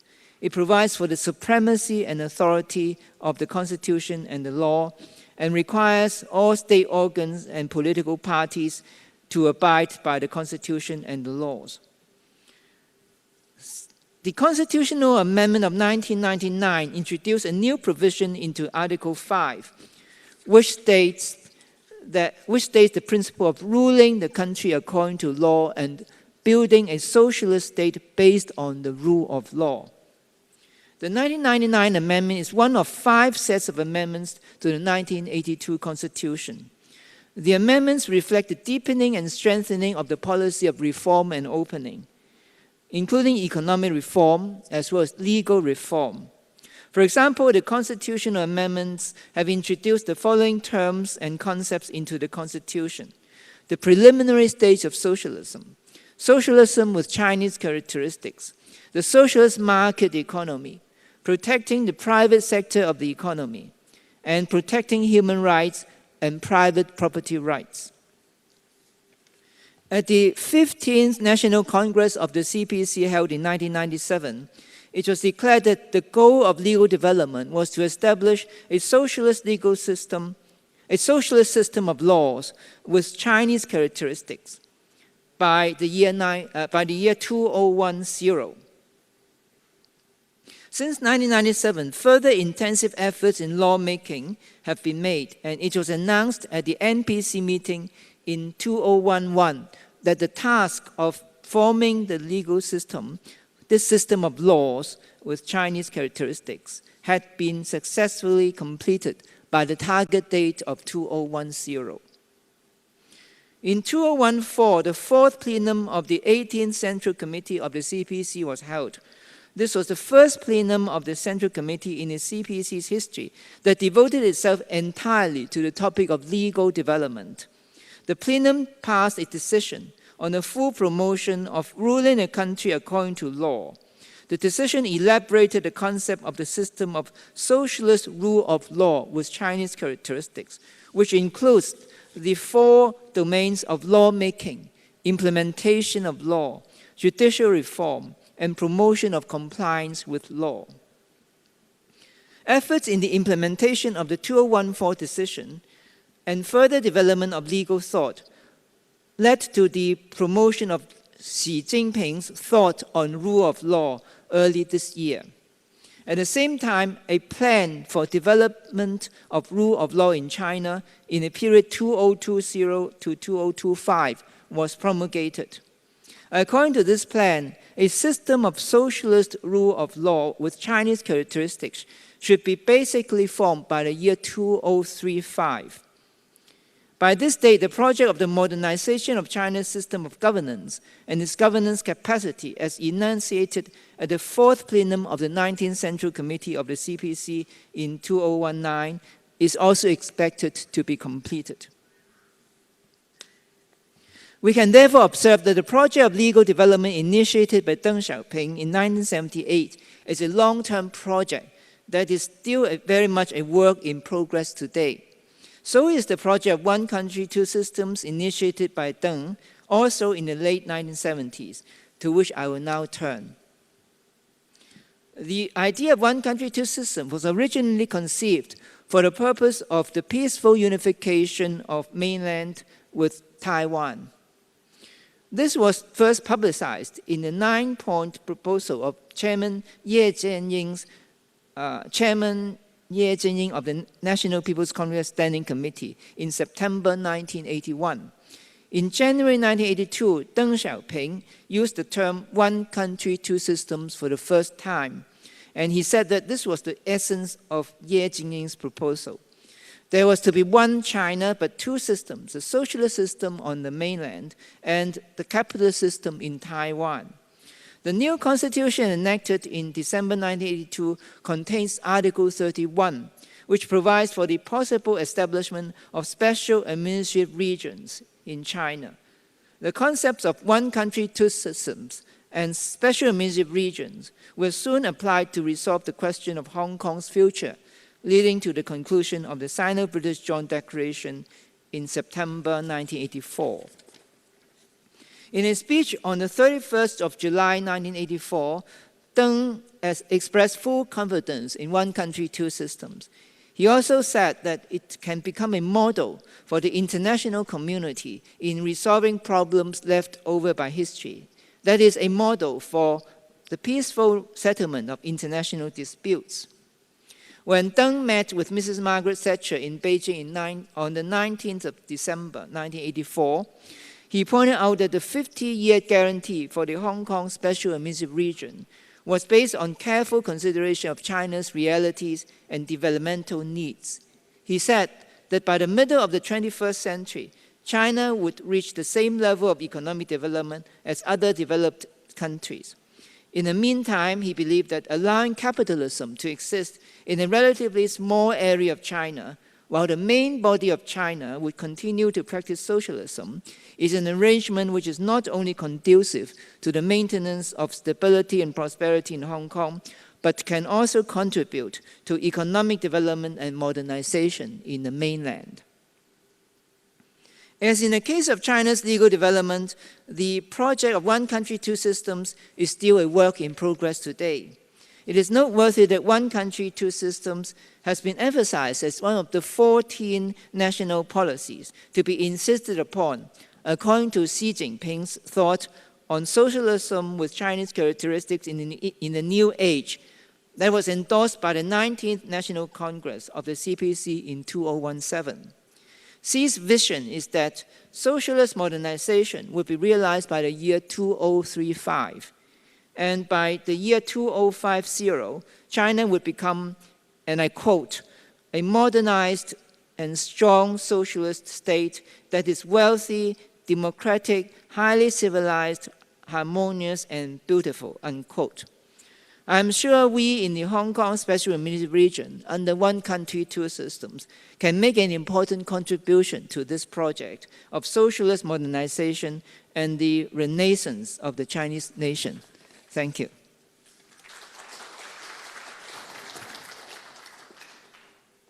Thank you, Mr. Chen. 谢谢陈弘毅先生. Please be seated. Thank you. 下面有请英国皇家国际事务研究所主席、高盛前首席经济学家、金砖之父吉姆·奥尼尔先生进行视频发言。Now let's welcome Mr. Jim O'Neill, Chair of the Royal Institute of International Affairs in UK, former Chief Economist of Goldman Sachs, and he's also known as Mr. Brick, B-R-I-C. Let's welcome him to deliver a speech through video, please. This year is actually the 20th year of when I first created the BRIC acronym. And it's quite a coincidence that it is also the same year as the 100th anniversary of the Chinese Communist Party. 20 years after I first thought of the idea, it is remarkable how much China has come to dominate the aggregate of the BRICS group. Today, at around $15 trillion, China is actually twice the size of all the other BRICS countries put together. And when I look back over the 20 years, it is pretty remarkable that of the four main BRIC countries, China, Brazil, Russia, and India, China is the only one over the whole of those 20 years that has done what my famous BRICS concept suggested each country could do to achieve its potential. And if China even with slower growth as outlined in the latest long-term planning of the governments, even if China slows to growth around 5% over the coming decade, which I emphasize is consistent with government plans, it will still be, by the end of this decade or early the next one, at least at the same size as the United States. And it is truly a remarkable achievement and has many, many lessons for all sorts of economies and societies all over the rest of the world. And of course, in particular, talking about it as we come out of this troubling pandemic, at least in many Western countries we come out of it, many others, including India and Brazil, are still immersed in the worst of their pandemic. But as we start to think about the post-pandemic world, and in particular, the need to further reduce poverty around the world and to reduce inequality, China has got huge lessons to help other countries to learn from as to the economic and perhaps even societal procedures and policies that one has to follow to achieve these goals. I often say to people here in the United Kingdom when they try to understand China, because it's a very different society than ours in the UK, that China today probably has more than 300 million people, primarily in urban areas, that have the same annual average income as the average of the British citizen. And when you think about it, that means there are 5 times more people in China already that enjoy the same annual income as the average person in Britain. And there is no other large populated emerging nation anything close to that situation around the world. And there are very, very important lessons for India, very important lessons for large parts of Africa, and for countries along the One Belt, One Road, as to how they can try to successfully develop themselves. Many things to do with the role of education, the role of technology, both the creation of new technologies, but just as importantly, the ability to spread the use of those technologies across the whole of a country's citizens. And these things hopefully will be very powerful for China to help set examples for to the rest of the world as we go forward. When I look at the economic cycle in 2021 and 2022 in particular, it is of course the case that China is one of the few G20 member countries that we know for certain without a new crisis, by the end of 2021, its GDP will be bigger than it was at the end of 2019. That might be possible in the United States and some other countries if they maintain the vigorous cyclical recovery that's taking place. But we also know for many countries, again my own included, the United Kingdom, it almost definitely won't happen. And we'll have to wait for 2022 for that to be the case. And the way that China has managed to deal with this, and in particular, the fact it's done so without having to undertake a massive fiscal policy stimulus, as it did in 2008, itself is quite a remarkable achievement. And then when one thinks about the longer term consequences about the costs of bringing our societies away from the pandemic, China is probably in a much better position in terms of its government fiscal accounts than many, many other Western economies. And it's going to be really important to see how all of that plays out. As was pointed out to me ahead of doing this interview, I had the pleasure of being a participant in the hugely important BOA Economic Forum in 2015 in Hainan. The first time I ever had the pleasure of going to that beautiful island, and it was a great experience. And it also happened to be the first time where President Xi unveiled his bold, exciting plans for One Belt, One Road. And I hope as we turn away from the pandemic and we try to move to a more unified world of coordinated thinking and policy making, There will be better ways of China trying to share with other countries about how to progress One Belt, One Road, or OBR as it's become known, for the benefit of China and many, many other countries, whether they are directly geographically located on that road or those more distant. Because if we all get this right, the win-win benefits in terms of global trade for everybody will be spectacular. So congratulations to everybody for organizing this event. One of these days, I look forward post-pandemic of being able to travel to Hong Kong and to mainland China again. But in the meantime, let me wish you all the best for a very good event, and thank you. 谢谢阿尼尔先生 ，Thank you very much, Mr. O'Neill. And 下面有请新加坡国立大学东亚研究所前所长、香港中文大学深圳人文社科学院代行院长郑永年先生视频发言。Next, may I invite Mr. Zheng Yongnian, former chairman, East Asian Institute, National University of Singapore, acting dean, the School of Humanities and Social Science, the Chinese University of Hong Kong, Shenzhen, to deliver a speech via video. Thank you. First of all, I would like to thank the organizer for inviting me to join this very important, very meaningful conference. Simply because it's a 100th anniversary of the Chinese Communist Party. I think it's a very important event, not only for China, but also for the whole world. And but today I would like to look into this issue, talk about the Chinese Communist Party from a scholarly view, because I myself have been conducting research on the Chinese Communist Party for the years. So I would like to make, because of a time constraint, I would like to make a few points. I would say, the Chinese Communist Party has the following very important, I believe, very important characteristics. First of all, the Chinese Communist Party is a missionary party.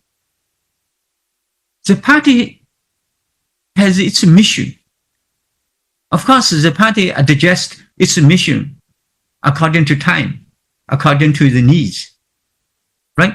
During Mao Zedong's time, the party's mission was revolution, to engage in revolution, to build a new China. In Deng Xiaoping's time, the party's mission was to develop Chinese economy. As I mentioned, Deng Xiaoping mentioned, poverty is not socialism. So the party focused very much on economic development. Right? The missions.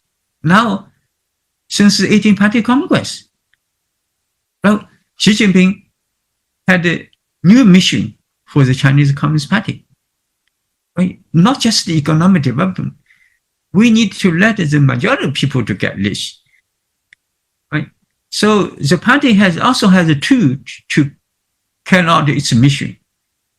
So compared to other political party, I don't see other political party, have a kind of 5-year plan, 10-year plan, but the Chinese Communist Party has. It has a 5-year plan.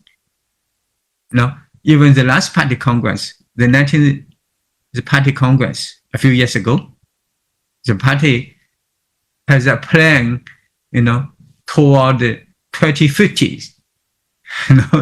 So the party divided next stages of China development into 3, to 2020, to 2035, to 2050.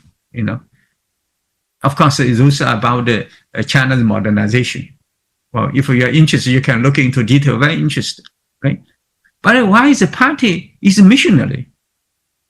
Because it's about the legitimacy of a Chinese Communist Party.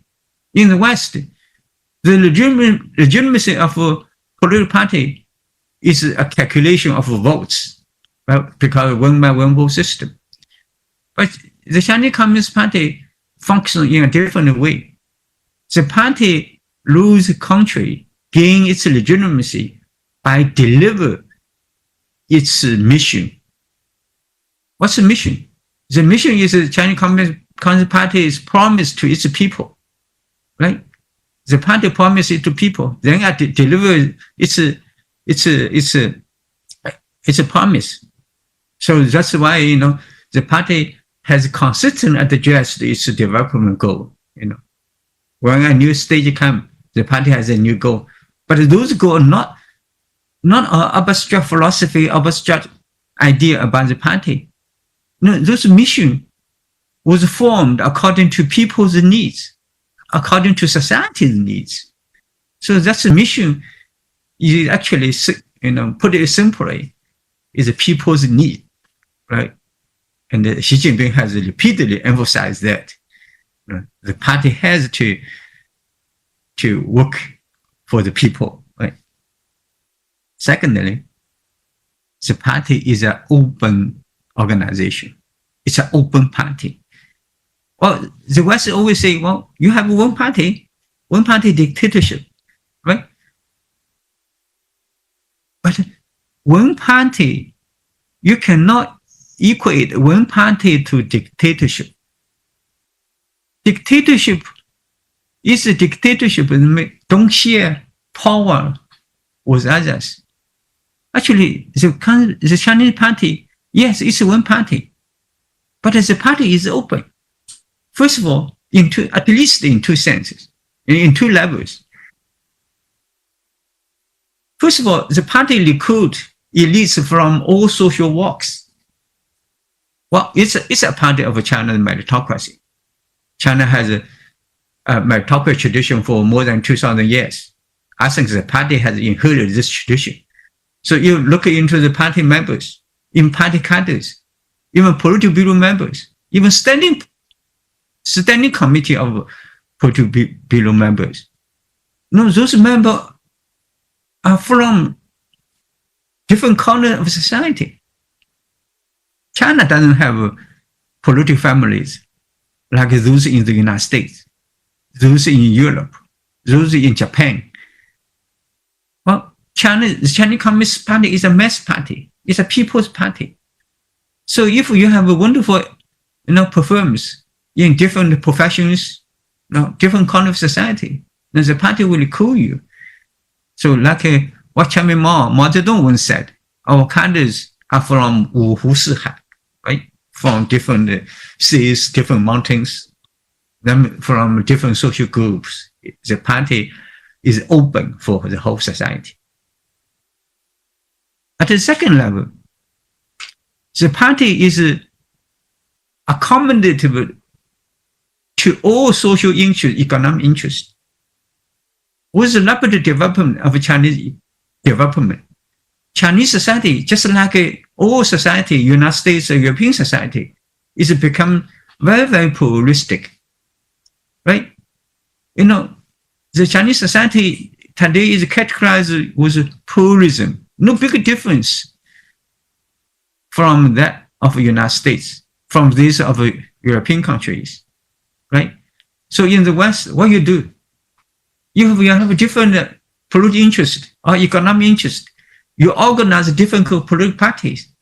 If you don't like conservatives, you can join Democrat. If you don't like Democrats, you can choose conservative. If you don't like both, in principle, in theory, you can organize your own party, a political party. But in reality, of course, it's not. There's no space for a third party to exist in the United States. But in China, not. China, of course, in China, you're not to allow to establish your own party. But you have freedom to join the party. All the kind of social, economic interests can join the party. The party is accommodative. So China have this so-called, what we call 政治协商, political consultancy system.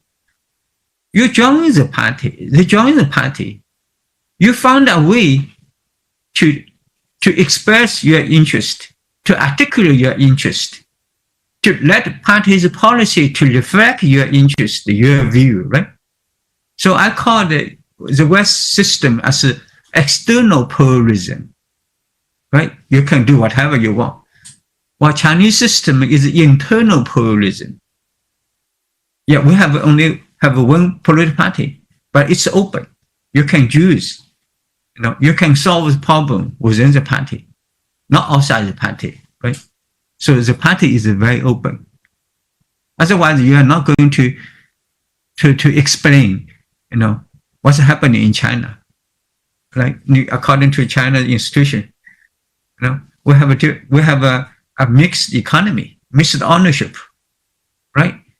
So you have to ask yourself, why is this mixed ownership system can exist in China without, the party's accommodative approach, right, to different kind of socio-economic interests. Thirdly, the Chinese Communist Party is a party which emphasizes greatly on political participation. Political participation is important.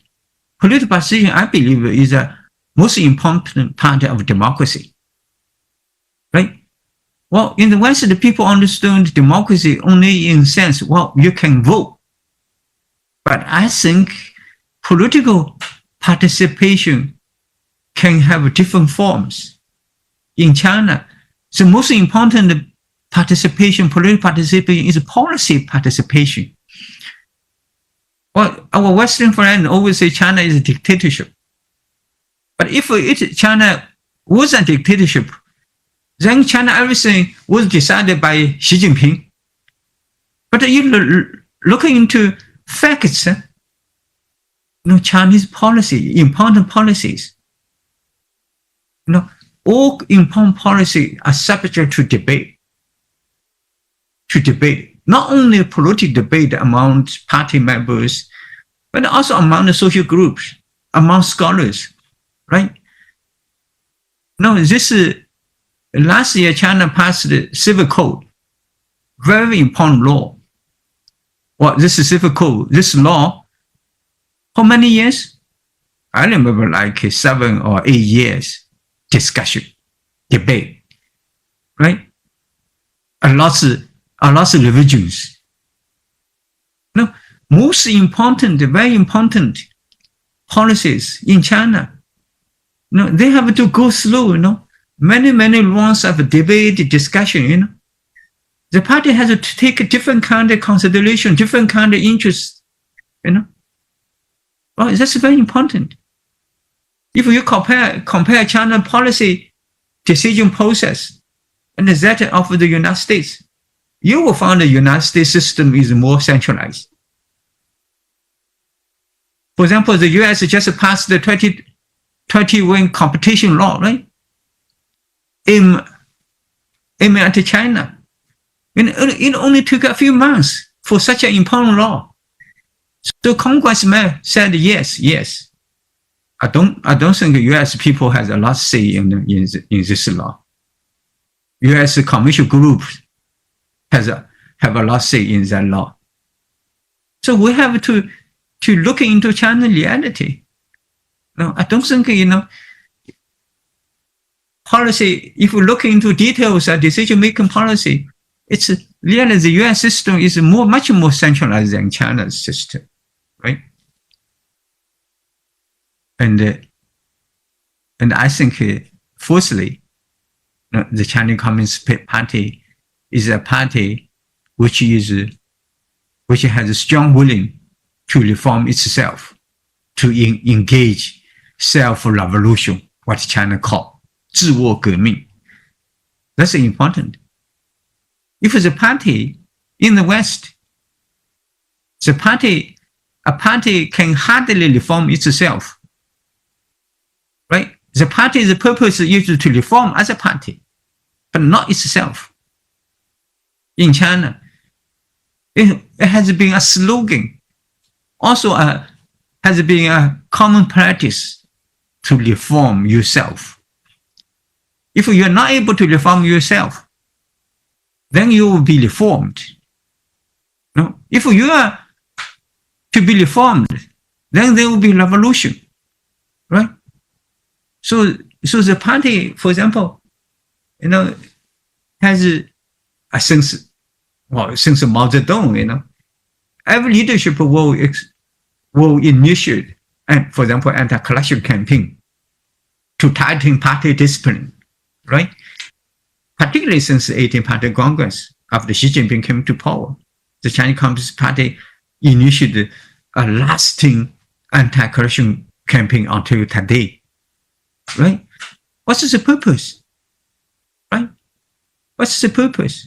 To establish a clean government. A clean government is very important for all government, not just China. Even many democratic countries with democracy, or many democracies, corruption, even until today, is very serious, right? So I think that's the party is to engage a self-revolution is not so easy, not easy. I have been observed so many political parties. Most parties are very selfish. They only want to reform others, not themselves. But the Chinese Communist Party is opposite. It's only ruling party, so it has to reform itself. So in a way, I think the party has been successful, but we don't have enough study on the Chinese Communist Party. So I hope our scholarly committee can really spend more time to look into the Chinese Communist Party. The 19th Communist Party Congress mentioned a one notion, a new concept. I mean, China's alternative, 中国方案. China is trying to provide the alternative. Well, China is not anti-West, but China can provide an alternative to the West model, right? Of course, like President Xi Jinping mentioned, China will not export its own model to the world, but other countries can learn from China's experience to achieve both development and independence. Because that's I think this notion, 中国方案 notion, is very serious. China has the Chinese Communist Party has a rich experience in that regard. I think that experience is relevant not only to China's future, but also to many developing countries, right? So I would say, the party really matters not only from China, but for the whole world. Thank you. 谢谢郑永年先生。下面有请香港资深大律师、香港大学名誉法律教授、香港特区政府前刑事检控专员江乐士先生发言。Now may we please invite Mr. Ian Granville Cross, Senior Counsel, Honorary Professor of Law at University of Hong Kong and former Director of Public Prosecutions of Hong Kong. Mr. Cross, please.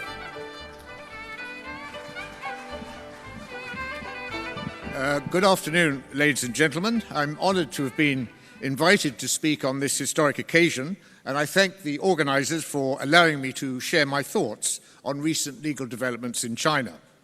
Since 1921, the country has obviously undergone profound change, in consequence of which an ancient civilization is now fully realising its potential. The reform and opening up policy of the late 1970s has helped to shape the country's destiny, and it has now achieved domestic renewal, economic strength and global influence, all of which are benefiting its people and also the wider world. This, moreover, has been achieved through China's own efforts, which have turned its vision into reality. As part of their modernisation programme, the central authorities, in their request for a better future for the people of China, have studied alternative methods and experimented with different models. This is strikingly illustrated in the Hong Kong and Macau special administrative regions, both of which, after unification, have retained their own distinctive features from which lessons have been learned. These include their long-established legal arrangements, with one following the common law model and the other the civil law tradition. In the late 1980s, the paramount leader, Deng Xiaoping, famously declared that we must build a modern legal system for China. And since then, reformers have taken him at his word by seeking to improve the country's legal arrangements. Although some highly significant reforms have been implemented, they are either being ignored or downplayed in the West because they interfere with the negative notions that some countries like to project of modern China, but they are nonetheless very real. Major progress has been made, including judiciary reform, and this has helped to equip China for its worldwide responsibilities on the One Belt, One Road initiative and beyond. The Chinese courts, for example, resolved approximately 15,000 foreign-related civil disputes in the period 2013 to 2017, with BRI-related cases being a major component. In their adjudications, the courts have, as justice requires, adopted equal protection of litigants as a guiding principle, irrespective of where they come from. And in modernizing itself, China has acknowledged that economic development must be underpinned by a fair and efficient legal system, which is exactly what businesses require. In 2020, the foreign investment law commenced, and this provides new opportunities for foreign investors who, before committing themselves, look for financial certainty and a level playing field, and this is now being provided. In recent times, the emphasis has been on creating a favourable legal environment for the country's reform, development and stability, and in practical terms, judges handling foreign-related disputes are required to provide foreigners with every assistance, and this can take various forms. For example, at the Tongjiao District People's Court in Beijing, a special reception facility has been arranged for foreign litigants. English-speaking judges are available to explain court procedures to litigants. And there is even a special channel for financial institutions, corporations, and individual foreign litigants to file their cases. Judges handling foreign-related disputes are also required to expedite the cases and to ensure litigants have access to convenient legal services. Quite clearly, ladies and gentlemen, initiatives of this type will encourage more people, including foreigners, to invest and will also enhance the judiciary's global credibility. Allied to this, arbitration also has a vital role to play in dispute resolution as China optimizes its business environment. There are, therefore, now 260 arbitration commissions with 60,000 staff, and they have handled 4 million arbitration cases involving 70 countries and regions. In 2019 alone, the arbitration commissions handled almost 487,000 international arbitration cases involving 759 billion yuan. At the same time, and in order to foster a better legal environment, the improvement of judicial services is also being prioritized, and this involves greater transparency. In March, the Supreme People's Court work report indicated that changes are being implemented to streamline court procedures and enhance judicial credibility. And this could pave the way for the world's first legal system integrated with artificial intelligence. The judiciary's operations are being transformed by technological initiatives, including the use of artificial intelligence and big data analytics. In this process, the Smart Court initiative is coming into its own, and this involves high-tech measures such as facilitating the filing of documents by court users, releasing court judgments online, algorithm analytics, and AI-assisted decision-making in courtrooms by working with technology companies. Indeed, the progress being made by the courts is actually mind-boggling and far surpasses the expectations of even just a few years ago. The Supreme People's Court work report reveals that since 2014, the courts throughout the country have published over 120 million judgments in China Judgments Online, a data bank, and that over 11 million trials have been broadcast online. This is significant as the publicization of judgments from different parts of the country widens the knowledge of judges and legal professionals about what is happening elsewhere, and this promotes greater consistency among the courts, which results in fairer judging. It also means that judicial credibility is improved, and this enhances public trust in the courts. And indeed, following its launch in 2014, China judgments online now includes criminal, civil, and administrative cases, and its search function enables users to track judgments of interest. By March this year, the database, which hosts more than 117 million judgments, the majority of which are criminal cases, had been visited over 5.8 billion times. About 50,000 new judgments are being added daily, with the majority being uploaded by the lower level courts. Apart from the judges, the lawyers can also access the data bank, and this helps them to formulate their submissions. For although China does not follow the case precedent system of the common law world, it nonetheless assists lawyers who are preparing their submissions if they can show the courts how similar cases have been handled by other judges previously, as they can then seek a uniform approach to the same questions. Quite clearly, if national laws are not being applied uniformly throughout the country, then uncertainties will arise. And the new technology is helping to ensure that there are not wide variations of interpretation among the courts in different cities and provinces. The courts, moreover, are now experimenting with admitting evidence electronically, and over an 11-month period in 2020, over 7 million cases were filed online, with more than 4 million cases actually mediated online. In the same period, almost 900,000 trials were heard virtually, which was a 7-fold increase over 2019. And a major benefit of this has been that even during the COVID-19 pandemic, the courts were able to continue their operations. And under China's 14th five-year plan, the country's courts will upgrade to the 4th generation of smart court by 2025, which will include not only a centralized database platform for all judicial data, but also a centralized central hub that oversees the implementation of the Smart Court initiative throughout the whole of the country. If, however, the courts are to function effectively and deliver justice, they must be staffed by people of the highest quality, and here there have been significant advances. Until quite recently, there was only limited legal training for judges at the lower levels, but this has now changed. Anyone who aspires to be a judge, or indeed a prosecutor or a lawyer, must, having obtained a law degree, pass the National Unified Legal Professional Examination, which is not easy, as well as a separate judge's examination, and this has raised judicial standards enormously. Many of the new generation of judges have also studied elsewhere, including in Hong Kong, and this has undoubtedly broadened their horizons and enhanced their credibility.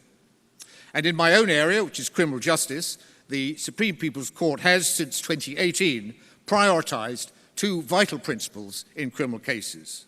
These require, firstly, that there should be no punishment where doubt exists, and secondly, that illegally obtained evidence should not be used against a criminal suspect at trial. These principles are deeply embedded in the common law tradition followed in Hong Kong, and they reflect the notion that the conviction of a suspect is not an end in itself, and that the processes resulting in a conviction must also be fair. Whereas previously the emphasis in criminal trials was upon ascertaining if a confession was true, the emphasis is now upon whether it was voluntary. After the revised criminal procedure law was enacted in 2013, coerced confessions are no longer admissible in evidence against a suspect, even if true. In other words, illegally obtained evidence must be excluded, which reflects global fair trial guarantees. If, however, the judges are to exclude involuntary confessions, they need to know how they came into existence. And this is why the law enforcement agencies are now required to video record the confession-taking process, certainly in the more serious cases. This technique was pioneered here in Hong Kong by the Independent Commission Against Corruption, and it resulted in many more pleas of guilty and fewer acquittals. Given its success, it was then adopted by the Hong Kong police force, as well as by law enforcers in Macau. And the principle of legality, which is now accepted, requires that nobody is required to incriminate themselves, and before the courts can accept confessional evidence, prosecutors must first be able to demonstrate, whether by video records or otherwise, that it was made voluntarily. And another fascinating development I would mention is concerns the people's assessors, whose role is not dissimilar to that of jurors in criminal trials in Hong Kong. Although they were originally introduced in the 1950s to give the public a voice in the judicial process, the People's Assessors Law, enacted in 2018, gives them equal rights with judges in trials, unless the law provides otherwise. The object is to achieve judicial democracy, and although they normally sit on 3-person collegiate panels, they are also eligible in graver cases to participate in 7-person panels, usually comprising 3 judges and 4 assessors. Although assessors cannot vote on legal questions, they can still discuss them, but they vote jointly with the judges on factual issues which are decided by the principle of majority rule. And indeed, in 2019, 170,000 people's assessors were appointed, and this has greatly enhanced public participation in the judicial process. I feel sure, therefore, that Deng Xiaoping would have been elated to see the extent to which China has, as he hoped, set about building a modern legal system. He would, I believe, also have been heartened by the successful implementation of the one country, two systems policy for Hong Kong and Macau, of which he was the architect. Although the policy has been implemented in Macau without difficulty, there have been problems in Hong Kong, which are now being resolved by constitutional means and through the efforts of people of goodwill throughout the country. There were fanatics in Hong Kong, encouraged by hostile forces elsewhere, who were prepared to use the city's unique status not as a springboard for achieving greater things, but as a means of creating chaos and damaging the country as a whole. But they have now been thwarted.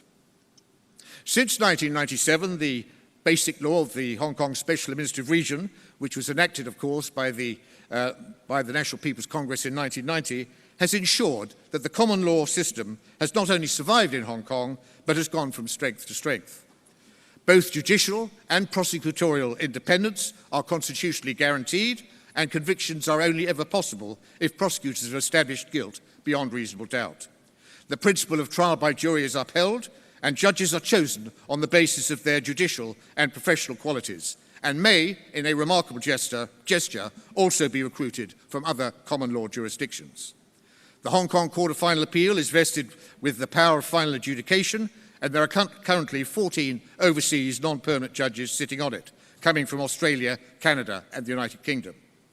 The decision to enable Hong Kong to maintain close links with other common law jurisdictions was clearly prescient, and it has helped to maintain confidence in the legal system.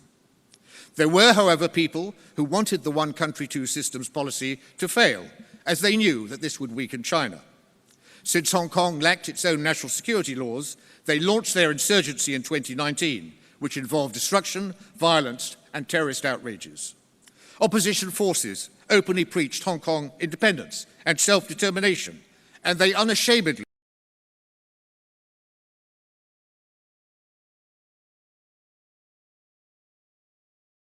and the country.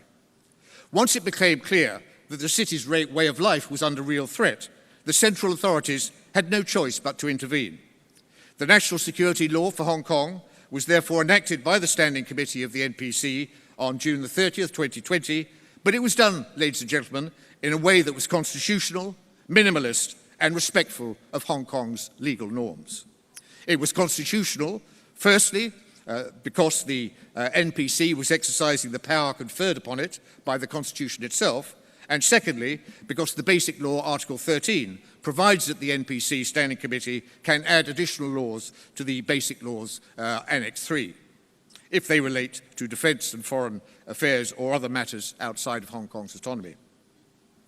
And it was minimalist because it only contained the laws for the suppression of the criminal acts which were immediately threatening Hong Kong, namely secession, subversion, terrorism, and collusion with foreign powers. And the city, as the Basic Law, Article 23 stipulates, was entrusted to enact the remaining and not so urgently needed national security laws, including those for treason, sedition, and theft of state secrets. And thirdly, it was respectful of legal norms because at the outset of the national security law in Article 4, it is stated that human rights shall be respected and protected in safeguarding national security. And these are specified as including freedom of speech, of the press, of publication, of association, of assembly, of procession, and of demonstration, which are rights that residents already enjoy under the Basic Law, the International Covenant on Civil and Political Rights, and the International Covenant on Economic, Social and Cultural Rights.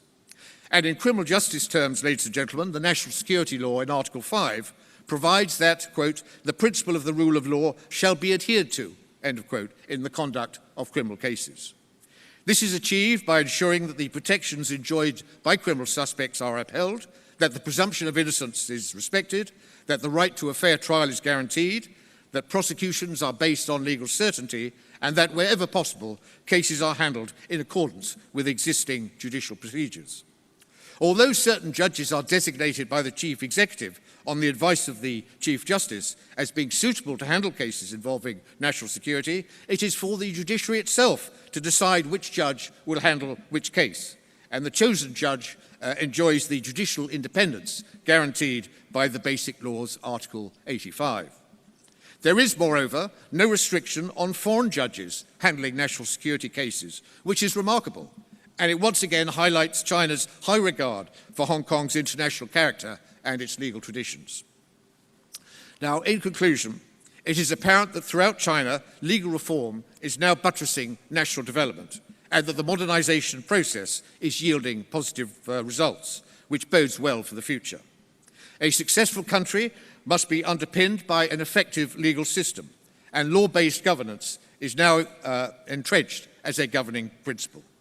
The people of China are benefiting from the protections provided by increasingly sophisticated laws and legal institutions, and the rights of parties to litigation, whether civil, commercial or criminal in nature, are being appropriately prioritized. The law must always be used as a means of achieving just outcomes, and this must be a national imperative as China moves forward. Thank you very much.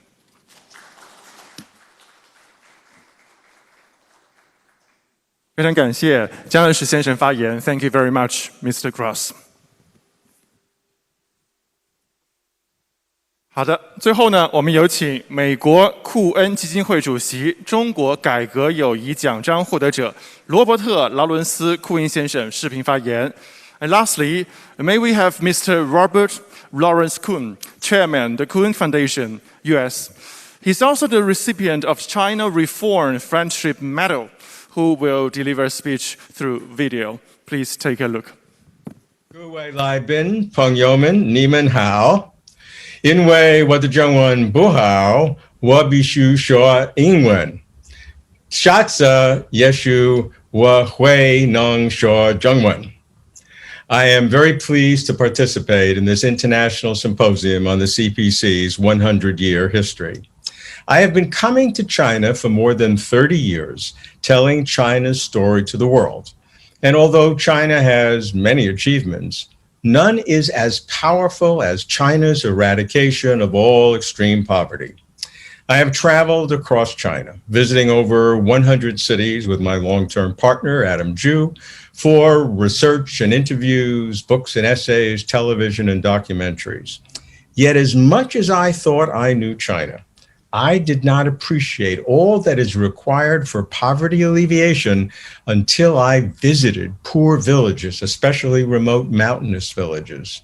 I spoke with poor villagers, those who had come out of poverty through micro businesses, those who had relocated to suburban areas, and those who, ill or infirm, needed social security support. But going beyond the great good of poverty alleviation itself, understanding how the leadership of the Communist Party of China, the CPC, the party, enables the poverty alleviation campaign to fulfill its mission gives deep insight into the CPC's governance structure and its organizational capabilities. This is especially important at this time of heightened awareness of China's increasing role in global affairs and the increasing sensitivities to it. Those foreigners who may assume that CPC General Secretary Xi Jinping's primary purpose is political power, economic domination, and military expansion may be surprised to learn that he considers poverty alleviation to be his most important task. For about 8 years now, I've been tracking Xi's relentless pursuit to eradicate all absolute poverty in China by 2020. It's his signature program. China's first national goal, as most people know, was to realize a moderately prosperous society by the end of 2020. And Xi Jinping asserted that China could not be a moderately prosperous society, 小康社会, if any of its citizens continue to live below the line of absolute poverty. It was in November 2013 that President Xi first proposed the concept of targeted or precision poverty alleviation. Targeted means individualized procedures and programs with the policies to support them, including standardized definitions of poverty, identification criteria of poor people, and customized plans and programs to bring each out of poverty.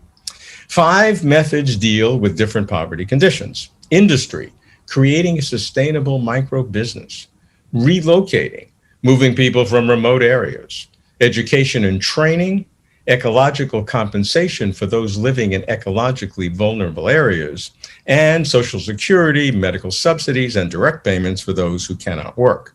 5 levels of local party secretaries coordinate their roles: provincial, municipal, county, township, village.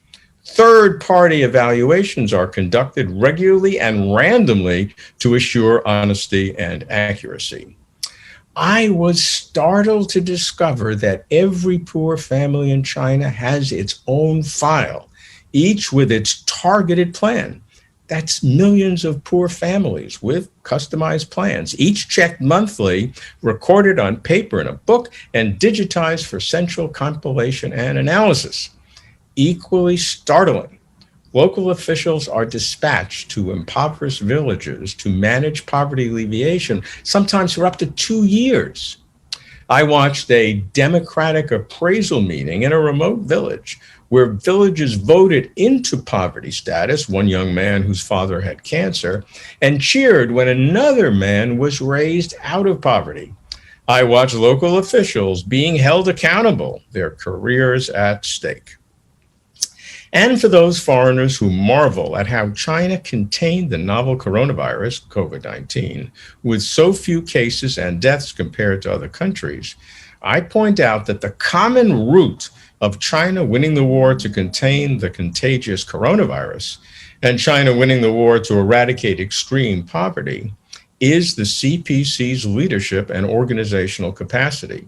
This remarkable parallelism is a probative insight into China's party-led governance system.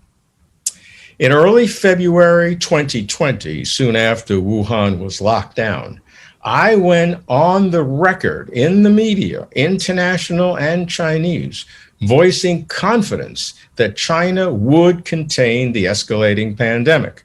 I based my confidence not on any prophetic gift, but on China's success in alleviating extreme poverty, which I had been following for years. The structural similarities between anti-pandemic and anti-poverty campaigns are striking.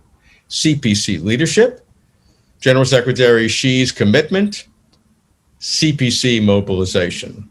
Let's discuss each. First, the operational leadership of the CPC, not just giving directives and making pronouncements, but implementing programs and operating projects through the CPC organizational structure, the central government and the 5 levels of local government, provincial, municipal, county, township, and village. Second, the commitment of Xi Jinping, the General Secretary of the CPC Central Committee, who sets an example that leaders and officials must follow. Almost everywhere Xi goes, he stresses poverty alleviation and encourages party officials to visit impoverished areas regularly and interact with poor people directly. Xi has made the remarkable statement, "I have spent more energy on poverty alleviation than on anything else." I know no other national leader who has made such an assertion. Similarly, during the pandemic, when Xi visited hospitals and spoke with frontline workers, the whole country got the message. Third, the mobilization capacity of the CPC, commanding the country's resources and personnel and materials. To contain the pandemic, China's mobilization was unprecedented in global health history, locking down Wuhan and neighboring cities, 60 million people or more, house-to-house temperature checks, the CPC's grid management system of social control, postponing the return to work after the Lunar New Year, break of hundreds of millions of travelers, recruiting major companies, state-owned enterprises, and the private sector for support and logistics, assigning sister relationships between strong provinces and hard-hit cities in Hubei province, a strategy long employed in poverty alleviation between eastern and western provinces and cities. Similarly, the success of China's targeted poverty alleviation campaign, bringing about 100 million people out of abject poverty since 2012, included the complete relocation of millions of poor farmers from remote mountainous villages to newly constructed urban and suburban residences. Nowhere else could such mega projects work like they worked in China. And the reason they worked is because the party system works for mega projects. Those who recognize China's unprecedented success in both pandemic control and poverty alleviation must also recognize its causal relationship to China's overall party leadership and a strong command-down party-led government. All political systems have trade-offs. And while achieving national objectives is indeed an advantage of China's party-led system, it is not the only criterion for evaluating systems. This is why continuing reform, opening up, and system improvement are needed. China's readiness to change and improve is a critical part of its governance system. In the poverty alleviation campaign, the government is committed to preventing fraud and corruption. With career stakes high and funding vast, cheating and stealing are no surprise. In 2017, the data is very interesting. Of the 122,100 cases of corruption in China, 48,700, more than 1/3, related to poverty alleviation work. Good for the government in releasing these unflattering statistics. China will not allow falsifying data or misappropriating funds to undermine its poverty alleviation goals. President Xi rightly celebrates the success of China's poverty alleviation campaign, but he is also determined that China reduce relative poverty and close the wealth gap. This must be China's long-term commitment, and he allows no delay in making the transition. It is a historic transition from China's successful targeted poverty alleviation campaign to China's new rural vitalization strategy, which will enhance rural standards of living as part of China's long-range vision to the year 2035. Continuing to improve is the same guiding principle that then Zhejiang Party Secretary Xi Jinping told me personally in 2006. It is fair to say that we have achieved successes, Xi said then in 2006. Nevertheless, we should have a cautious appraisal of our accomplishments. We should never overestimate our accomplishments or indulge ourselves in our achievements, Xi stressed to me. He called for China to aspire to our next higher goal and to appreciate the gap between where we are and where we have to go. He described this, again in 2006, as a persistent and unremitting process. No difference today. As it is for poverty alleviation, so it is for containing epidemics.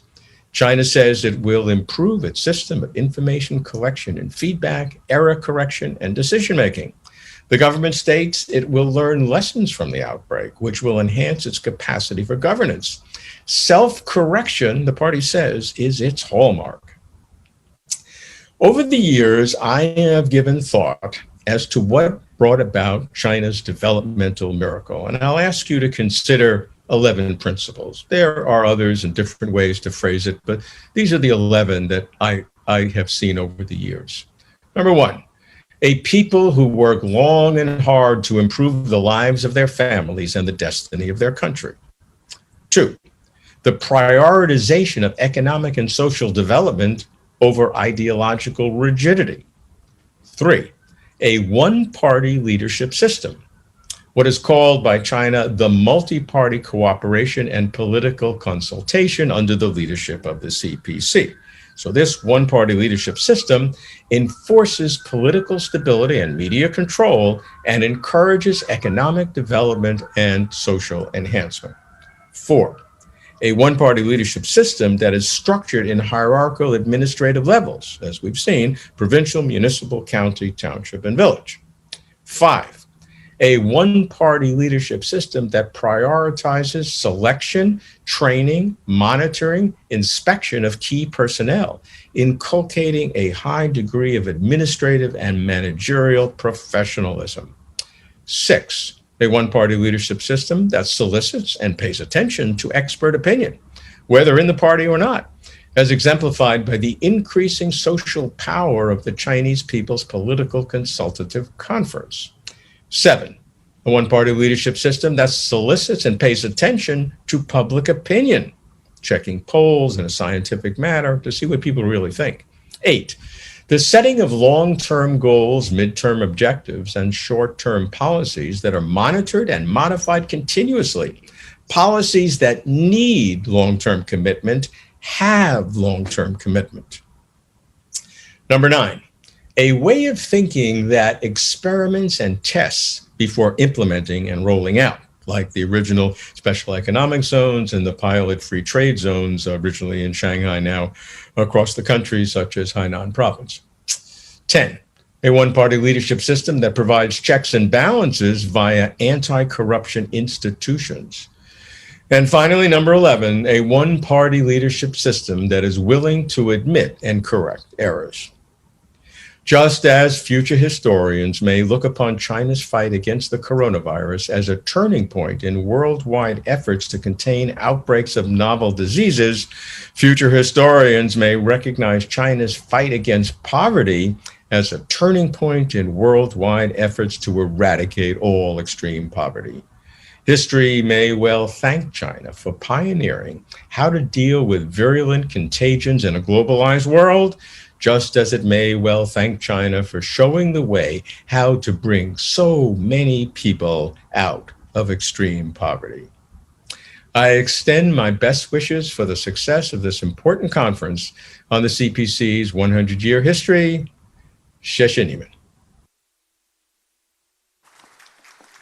谢谢，让我们再次以热烈掌声感谢以上的发言嘉宾，谢谢他们。Once again, ladies and gentlemen, please give a round of applause to all the excellent keynote speakers. 女士们、先生们，今天上午的会议到此结束，请各位移步到指定的餐厅用餐。下午的会议将从2点钟开始，谢谢大家。Ladies and gentlemen, our morning session has ended, and guests who will participate in our luncheon, please go to the banquet hall. The panel discussion will start at 2 p.m. Thank you. Thank you.